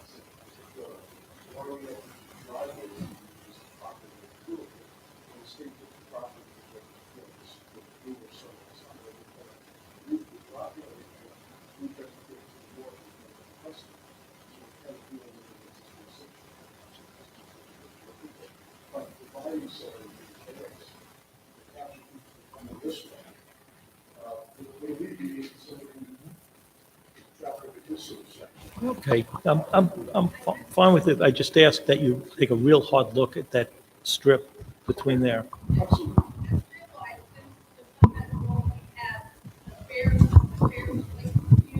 Ma'am, I just can't, if you want to submit it, but she's keeping a record, so it gets confusing. But I'm going to go to Mr. Furjari, then I have more questions about the Broadway intersection as well. Mr. Furjari. Mr. Muller, I'd like to follow up on Mr. Brown's questioning, because you mentioned something in your presentation, and I want to make sure I understood you right. It's the entrance into the site off of Broadway, just north of Sunrise. Right now, in existing conditions, people pull off of Broadway and they go into a large parking area. right? That's not well defined, it's just parking spaces. When people pull into that parking lot, they're immediately start looking for a parking space or where they're going to go. So as they make the turn, they slow down. That creates somewhat of a queuing issue back out onto Broadway. By creating the travel lane that you did in front of the fast food uses, you're basically directing people into the site, basically creating a long queuing lane so people can get off of Broadway into the site. Is that? As you can see on the plans that Mr. Robinson briefly discussed that. See, you're right, there's a few hundred feet about internal queuing, where somebody's coming, so they're coming from the south, traveling north, like, Broadway, they get the right turn in, and they have their first decision at an intersection. But they're well into the site, They're well into the so site. they're not impacting anyone on Broadway looking to either go straight or to turn into the site. That's absolutely right. Okay, I just wanted to make sure I got that right. Yeah, no, you're absolutely right. And then there's a series of intersections internally, which will then, monitor the traffic as it comes into the site. And yeah, you're right, it's a little bit of a willy-nilly situation when you got big seas of parking. And again, this is a significant improvement over what's there today, and what is there, even if there's a floor, eliminating the 100,000 square feet with this. Dispersing the traffic throughout the site. The way that it's configured. There are further questions from the board? I guess I say Ms. Crew. I wanted to follow up with what the neighbor here said. And you yourself mentioned that there's a reduced use of banks now. And apparently you guys are putting 3 pads, if I'm correct. Can you explain why you have 3 banks when, as we know, there are so many banks that are now empty buildings all around town and so I'd like to know what the reasoning for the 3 banks are. I don't know the specific reason we did. One reason I do know is that there are 2 bank tenants that are inside today. The Bank of America and the other one is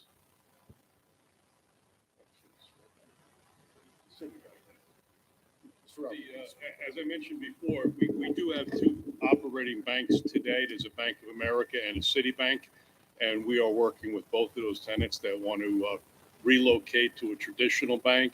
We've also had interest in the shopping center from other financial institutes like Wells Fargo and some other ones that are very interested in being part of it. In the end, will there be 3 banks? I can't tell you that today. We made it part of the application so we can incorporate the queuing. If the 3rd building on the east, becomes a retail store, we'll just add a little bit more parking over there and have less of an impact on it. But we have significant interest from the 2 existing financial institutes that are there today that would like to stay, and additional ones that would like to come join. I'd like to make one other comment, is that, obviously the applicant would like to attract national tenants to the center because he's spending a tremendous amount of money rehabilitating a place that really needs, some sprucing up. So I don't think it is in their intention to bring more prominent, if you want to call them national retail tenants to the center in the long haul. And that's all. Thank you. And Mr. Guardi, and I will note for the record that this does say proposed Whole Foods here on your site plan. The 2 things I just wanted, or 3 things I just want to bring up, you don't have to answer them this evening, but certainly I'm going to ask Ms. Colgan to have the traffic engineer look at, and we can speak by submission. I'd love to see the traffic counts just into the Starbucks and with the fast food, what you're looking at there, just to make sure. My concern is really the Starbucks leaving. I don't know how many to pull out of that queue and make that right to get out of the queue. There's 1 or 2 cars if they're waiting to get out of that little enclosed area that we're going to block that queue up. So I just wonder how that works and why there's not a good reason to move one of those 2 further to the east along the front. They still get the exposure on Sunrise Highway. They're just a little further to the east. Maybe putting one of your less traffic banks in there. As you said, not many people go to those banks, so maybe that's a good thing to put in there. The other thing I just bring up, I think staff has already raised this with you, is where you have the proposed restaurant and the bank over there, is the possibility of reversing those. So anybody parking further to the north is not walking by the exit queue of that bank as they're seeking to get into the restaurants, or something to talk about.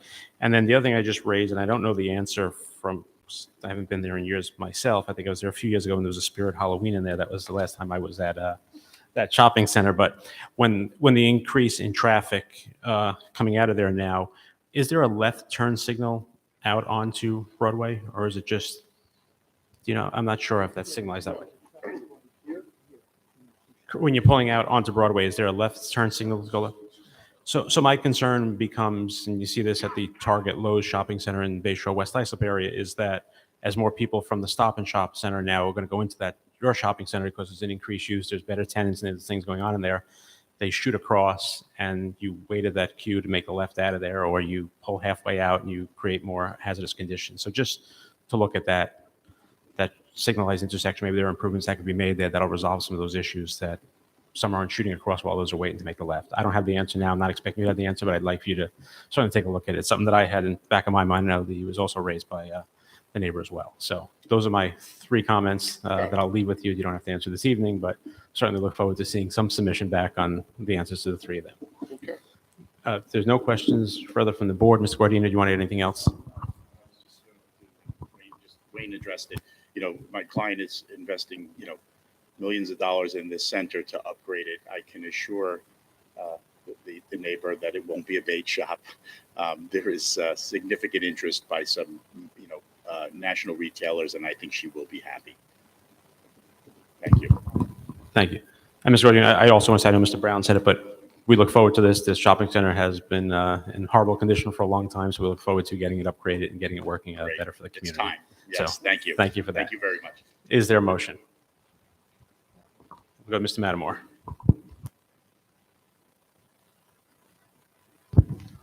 I move to close the hearing and reserve decision so that we can address and discuss all the items that have been mentioned tonight, and hopefully we'll end up with an acceptable project for all concerned. Thank you.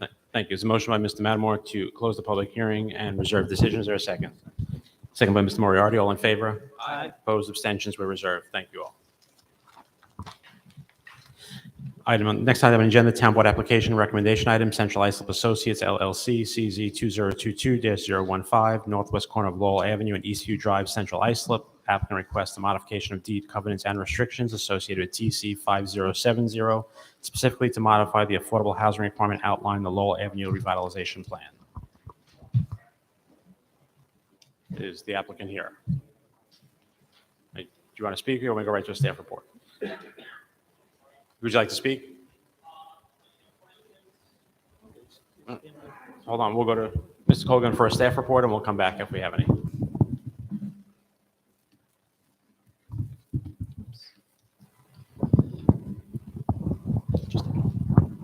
Thank you, Mr. Chairman. This application was previously heard at the July 13th hearing. The primary concern at that time was ensuring that the required number of affordable units for the original proposal would get built. The planning staff has worked with the town attorney's office to work out covenants, namely that the applicant will be required to purchase and own the NYIT property on the west side of Carlton Avenue, deposit a bond in the amount of $1.25 million, which would be forfeited if building permits are not obtained for the affordable units within 3 years of the grant or are not built within 5 years. Additionally, the applicant will provide an additional 10 units in lieu, 10 affordable units in lieu of developing the town-owned abandoned park parcel, which the town has determined it will consider other options. Given the difficulty of the original covenant and the ability of the applicant to relocate the otherwise required affordable units for this site, the staff recommends the board grant the application subject to the attached covenants and restrictions. Thank you. Any questions from Mr. Colgan or the applicant? Is there a motion? Mr. Brown? Yeah, Mr. Chairman, I make a motion that we grant the application subject to the attached covenants. It's a motion by Mr. Brown to grant the application subject to the attached covenants. Is there a second? Second by Ms. Frugieri. All in favor? Opposed? Abstentions? The application is granted. Town Board application recommendation item, Vesta Acquisitions LLC, CZ 2022-016, southwest corner of Carlton Avenue, County Route 17, and South Research Place, Central Islip.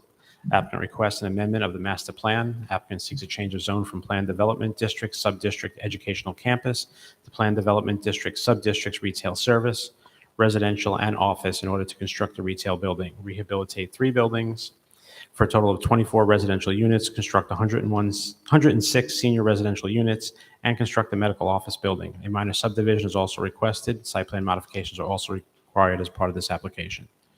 Did you want to present or go right to staff report? Mr. Colgan. Thank you, Mr. Chairman. This application was also heard at the July 13th hearing. The primary concerns raised at that time were the landscaping in front of the proposed supermarket and the architecture of the senior building. The applicant submitted a landscaping plan showing a superior treatment in front of the supermarket. There is also extensive landscaping in front of the proposed senior residential building. Given the letters of support for the supermarket, this may be a circumstance where mitigating the lack of depth of landscaping with better, more landscaping elsewhere might be sensible. The northernmost cottage, which the community and the master plan recommend saving, hinders the ability to provide parking around the supermarket, and the board would have to weigh these factors. With regards to the architecture of the senior building, the applicant has made changes to the elevations that are more contextual in nature, namely that the shingles were changed to have more of a slate roof look to them. A soldier course of brick was placed above the windows instead of lintels. Bay windows were added to the ground floor. Brick was swapped out with the stone where it is visible to the general public. Screening was added to the bottom of the garage openings on the sides with either decorative railings or landscaping. Given the benefits of the application, the staff recommends the board grant the application subject to the attached covenants and restrictions. Thank you. Any questions from the board? Mr. Moriarty. It's a question for Sean and the applicant. I just wanted confirmation that the applicant is meeting its affordability obligations with respect to this particular project. Yes, so the applicant was required to provide 29 units on the original Foxgate. That's being transferred to this one. This one requires 13 on site, so it's 13 plus the 29 plus the additional 10 that we were working on the park project, but we've abandoned that proposal. So he will be meeting the obligations for this as well as Foxgate and then some. Thank you. Thank you. Any further questions from the board?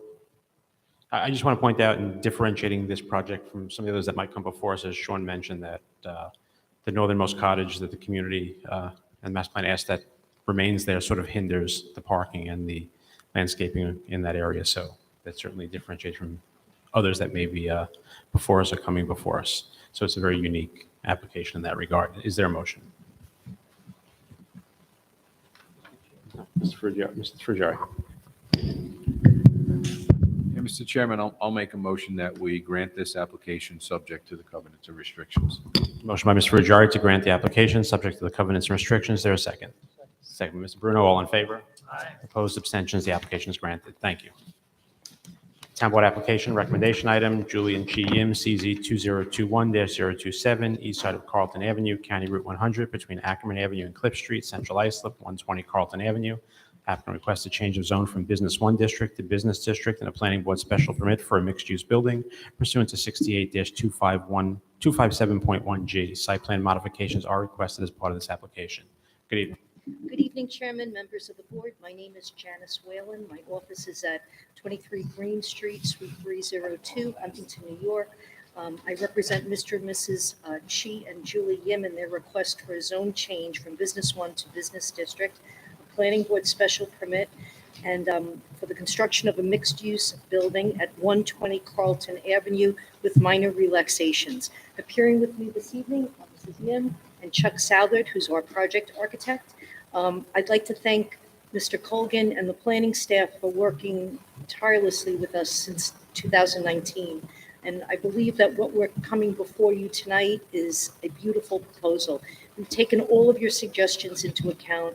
Mr. Southard has designed a beautiful building with dimensions, architectural features, and we've really tried to take all of your comments into account.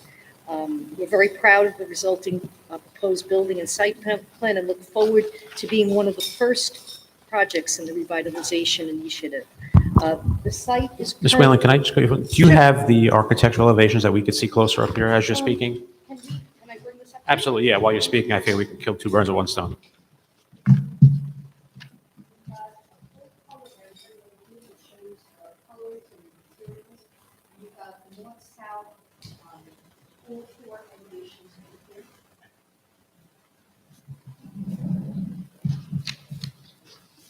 The site's currently vacant and is situate on a little over an acre on the west side of Carlton Avenue between Ackerman and Cliff Streets.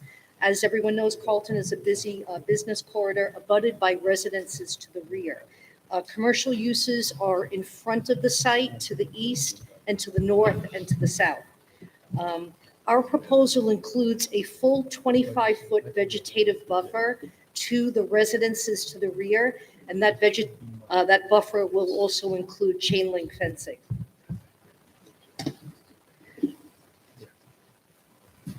We seek permission to be included into the business district and for a special permit for the mixed-use building to further the goals of the revitalization initiative. As an aside, the Yim family has deep roots in the Central Islip community. The Yim family are long-standing restaurant owners and shopping center owners in Central Islip, Bay Shore, and Deer Park. They're eager to rejoin the Central Islip community. They owned a restaurant called Yum Yum for about 25 years on Lowell Avenue. They've got a strong kinship and knowledge of the Central Islip community. They're experienced shopping center developers, and they own 4 shopping centers right now, one on Candlewood Road in Bay Shore for 12 years, at 1750 Fifth Avenue in Bay Shore, 1805 Fifth Avenue in Bay Shore, and their newest location is a shopping center at 247 Bay Shore Road in Deer Park. They've been there for about a little over a year and a half. They're eager to develop and invest in an aesthetically pleasing mixed-use building to attract sustainable uses to complement the community and further the goals of the DRI. The 3-story mixed-use building, at the suggestion of the town, is fully street-forward with rear parking. The site will be accessed through curb cuts on both Ackerman and Clift, and we've moved those curb cuts to be further away from the residences in accordance with the board's request the last time we were here. We expect the development to cost between $3 and $4 million. It will be built in one phase, and we expect construction to take no more than a year. I understand that maybe the sewers will start in January. We'd love to be running parallel with that construction. The design of the proposal has evolved into an interesting, well-appointed, multi-peak 3-story building incorporating design elements, windows, and glass facades. Mr. Southard has worked dimensions into the 2nd and 3rd floor west and east facades. We've got stairwells on the south side. We've got a lobby, stairwells, and an elevator on the north side of the building. I know that the board was concerned as to how packages will be delivered. There'll be a passcode system, so Amazon or whoever's delivering can go right up to the 2nd and 3rd floors and deliver packages.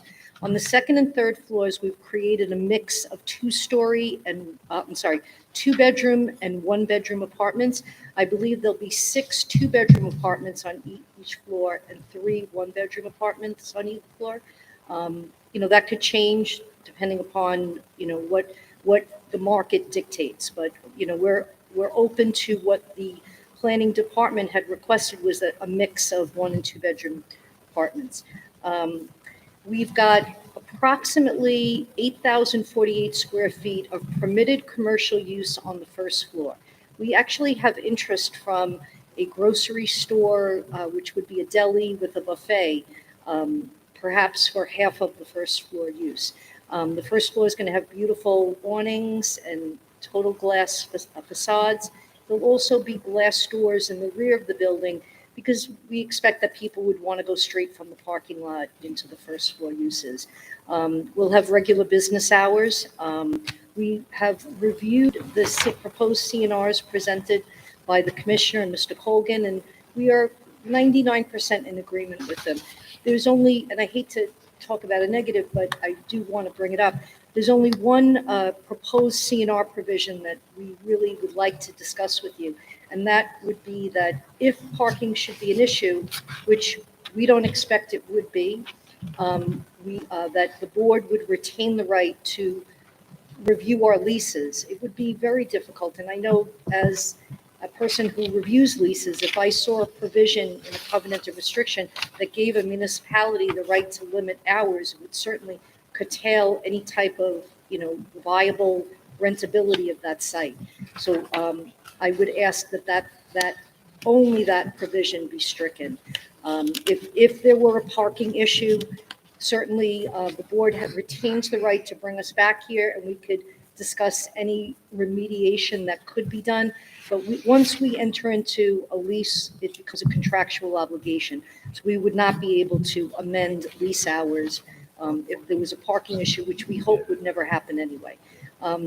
Ms. Yim is a very experienced developer and certainly wouldn't want to lease to anybody, which would create a huge parking demand because that would make her property not very feasible. We've already discussed with the commissioner, Mr. Colgan, that we don't intend to have any bars here. We don't intend to have any smoke shops, which are proliferating all over Long Island. We're not looking to have those type of uses in our mixed-use building.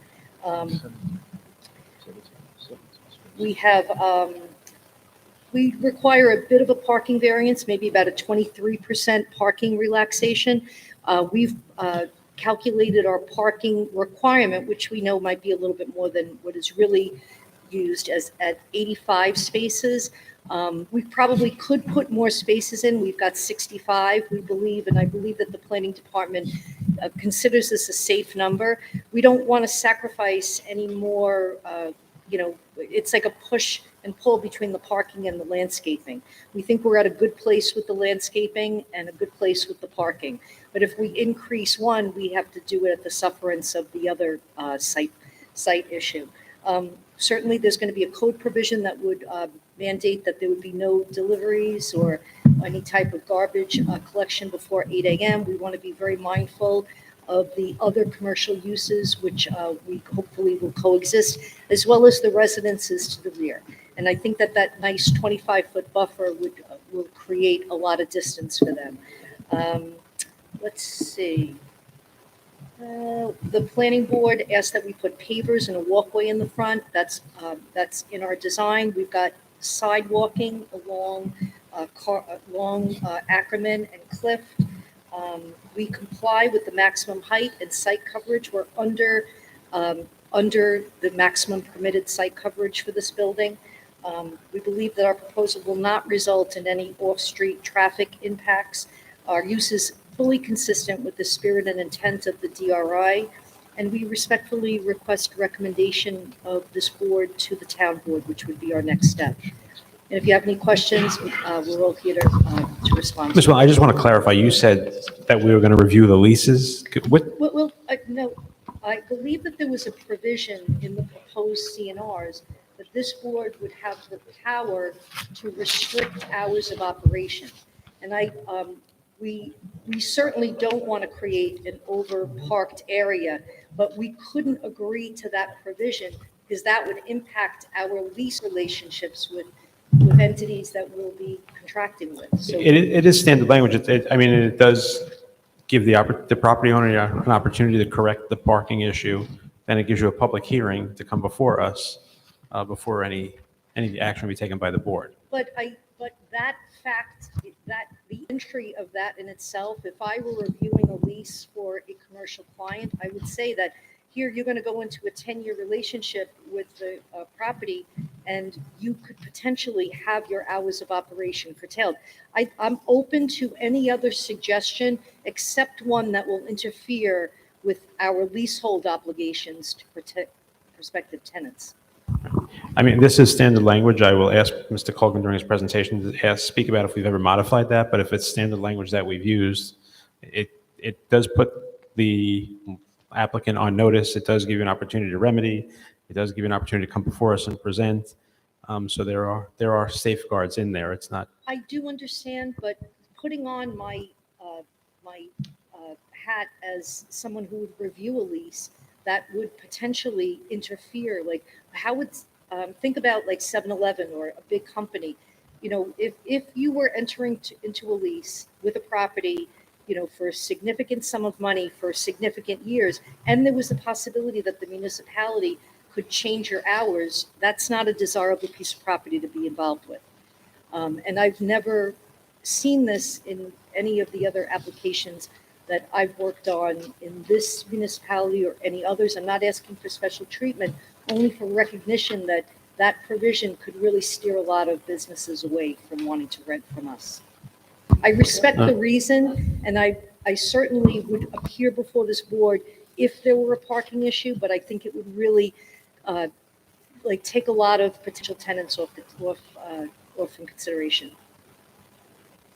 I'm going to, once you're done, I'll go to Ms. Colgan for a report, and then we'll come back and discuss it further. Very good. I would just say, I mean, this is standard language. I've been on the board now for, I'm not even sure how many years, but quite a few. Mr. Brown's been here for much longer than I have, and this is the first time it's been raised by anybody before me. It doesn't surprise me. A lot of times people say to me, no one's ever raised that before. But I take it very seriously that my client would be bound to this board by something that I want to make sure we can live up to. If you have anything further in your presentation? all. All right, so why don't I go to Thank Mr. Colgan for a report, then we'll come back and discuss it.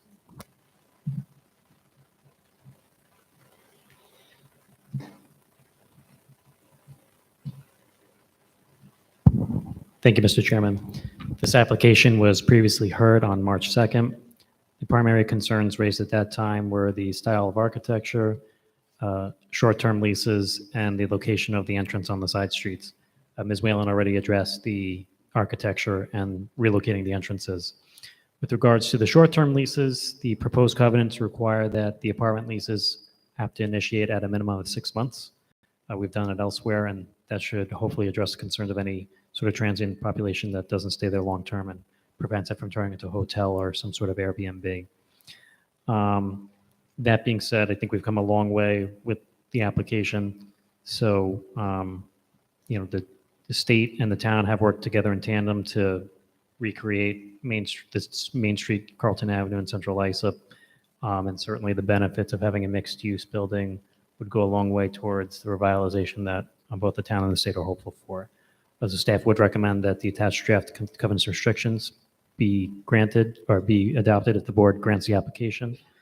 With regards to the parking modification, so Ms. Whalen and I did have a conversation earlier today and I believe last week.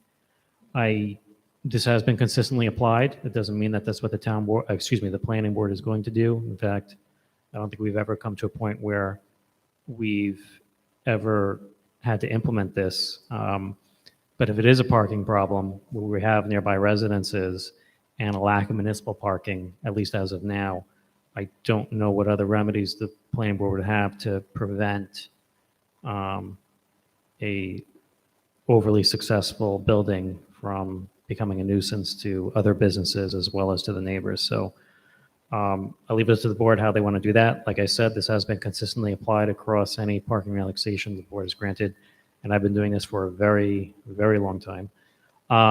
Or I can bring this up with the town attorney and we can possibly work out different language. I'll leave that up to the board.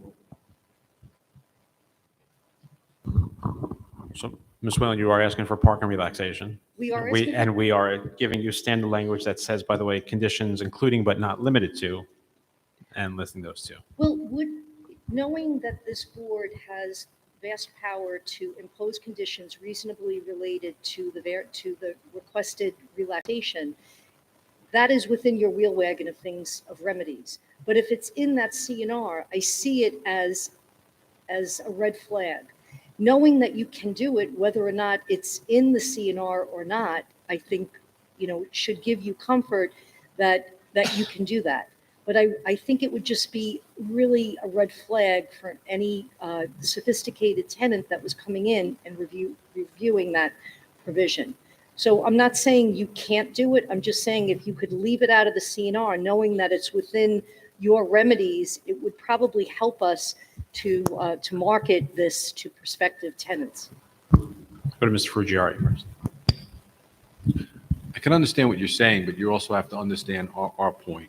Having a condition in the CNRs and not have it be enforceable means it's worthless. We used to have conditions that you had to put landscaping on your property and maintain the landscaping. And then landscaping would die or get destroyed or be taken out for some reason. Now there's a covenant that says not only do you have to have the landscaping, you have to maintain it. And if you fail to maintain it, the town has a right to go onto that property and replace the landscaping and put the cost of that cleanup of the litter and debris or improvement of landscaping on the property tax bill. That has proven to be fairly successful in having people maintain their landscaping, and there's a difference in the town.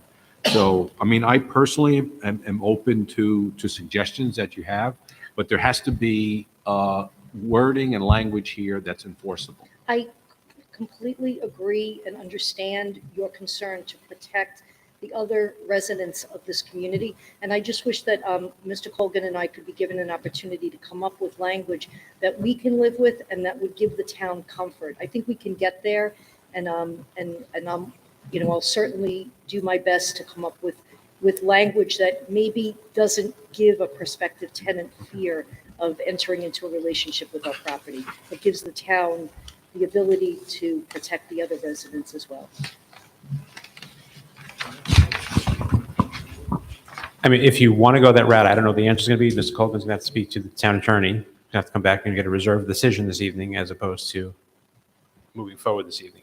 Again, this is standard language that's in these agreements. It's in here as a result of the fact that we are in fact granting your applicant, your Right. client, a park and relaxation. And that's sort of extra protection for us in return for granting you that park and relaxation if in fact there is a problem. I understand. Could you give me 2 minutes to just speak with my client for a second? Thank Sure. you so much. I'll be right back.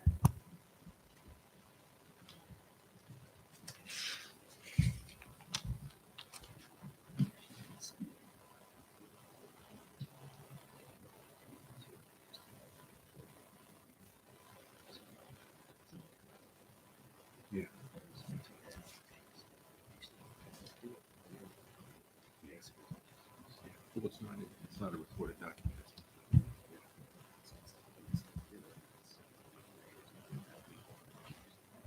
Yeah, I mean, my recommendation would be, as a property owner, just say, require a stipulation that employees parking in a remote area for modified hours of operation.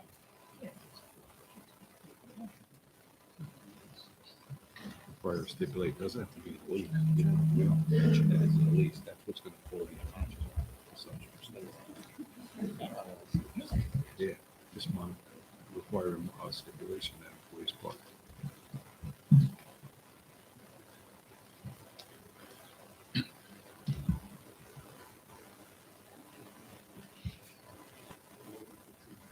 Good commercial uses.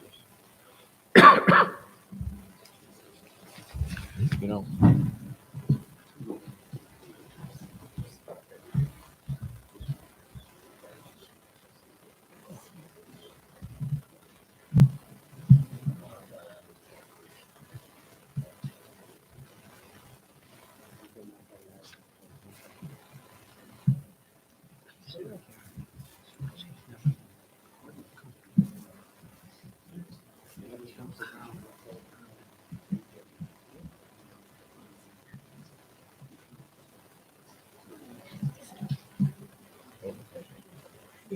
Exactly. Yeah. That one's guaranteed. Yeah, no, you're right.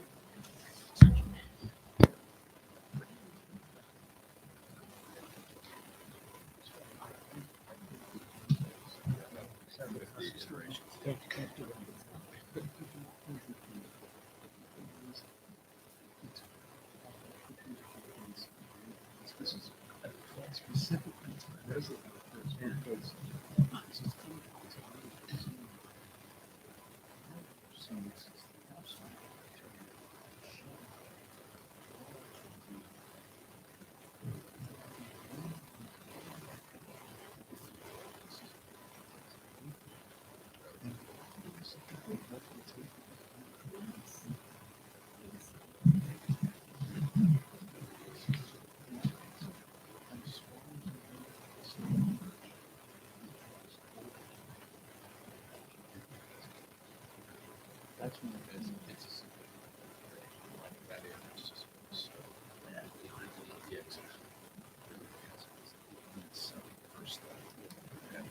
it's not the best of it.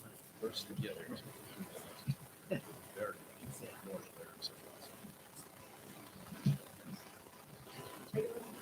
not grateful for the parking variance. But my client would like to see if maybe we could work out language that wouldn't scare off any potential tenants. And I know that Sean and I would put our heads together so that we can protect the town and protect this board. Listen, we're happy to let it go back to the town attorney to discuss that. That you're going to get a reserved decision this tonight instead of the approval. Right. I would just point out, we've had these in all of our agreements, and we've never heard this before from anyone who's had to bring a tenant in or lease space. When I read on things, I property. hear that a lot about myself, that I tend to find things that nobody else raised before. But I do appreciate and I understand the reason why it's there. And I think that we'll hopefully be able to come up with language, and Mr. Colgan will run it by you to see if it meets with your approval. Okay, All right, thank you so much. thank you. Is there a motion? Mr. Brown?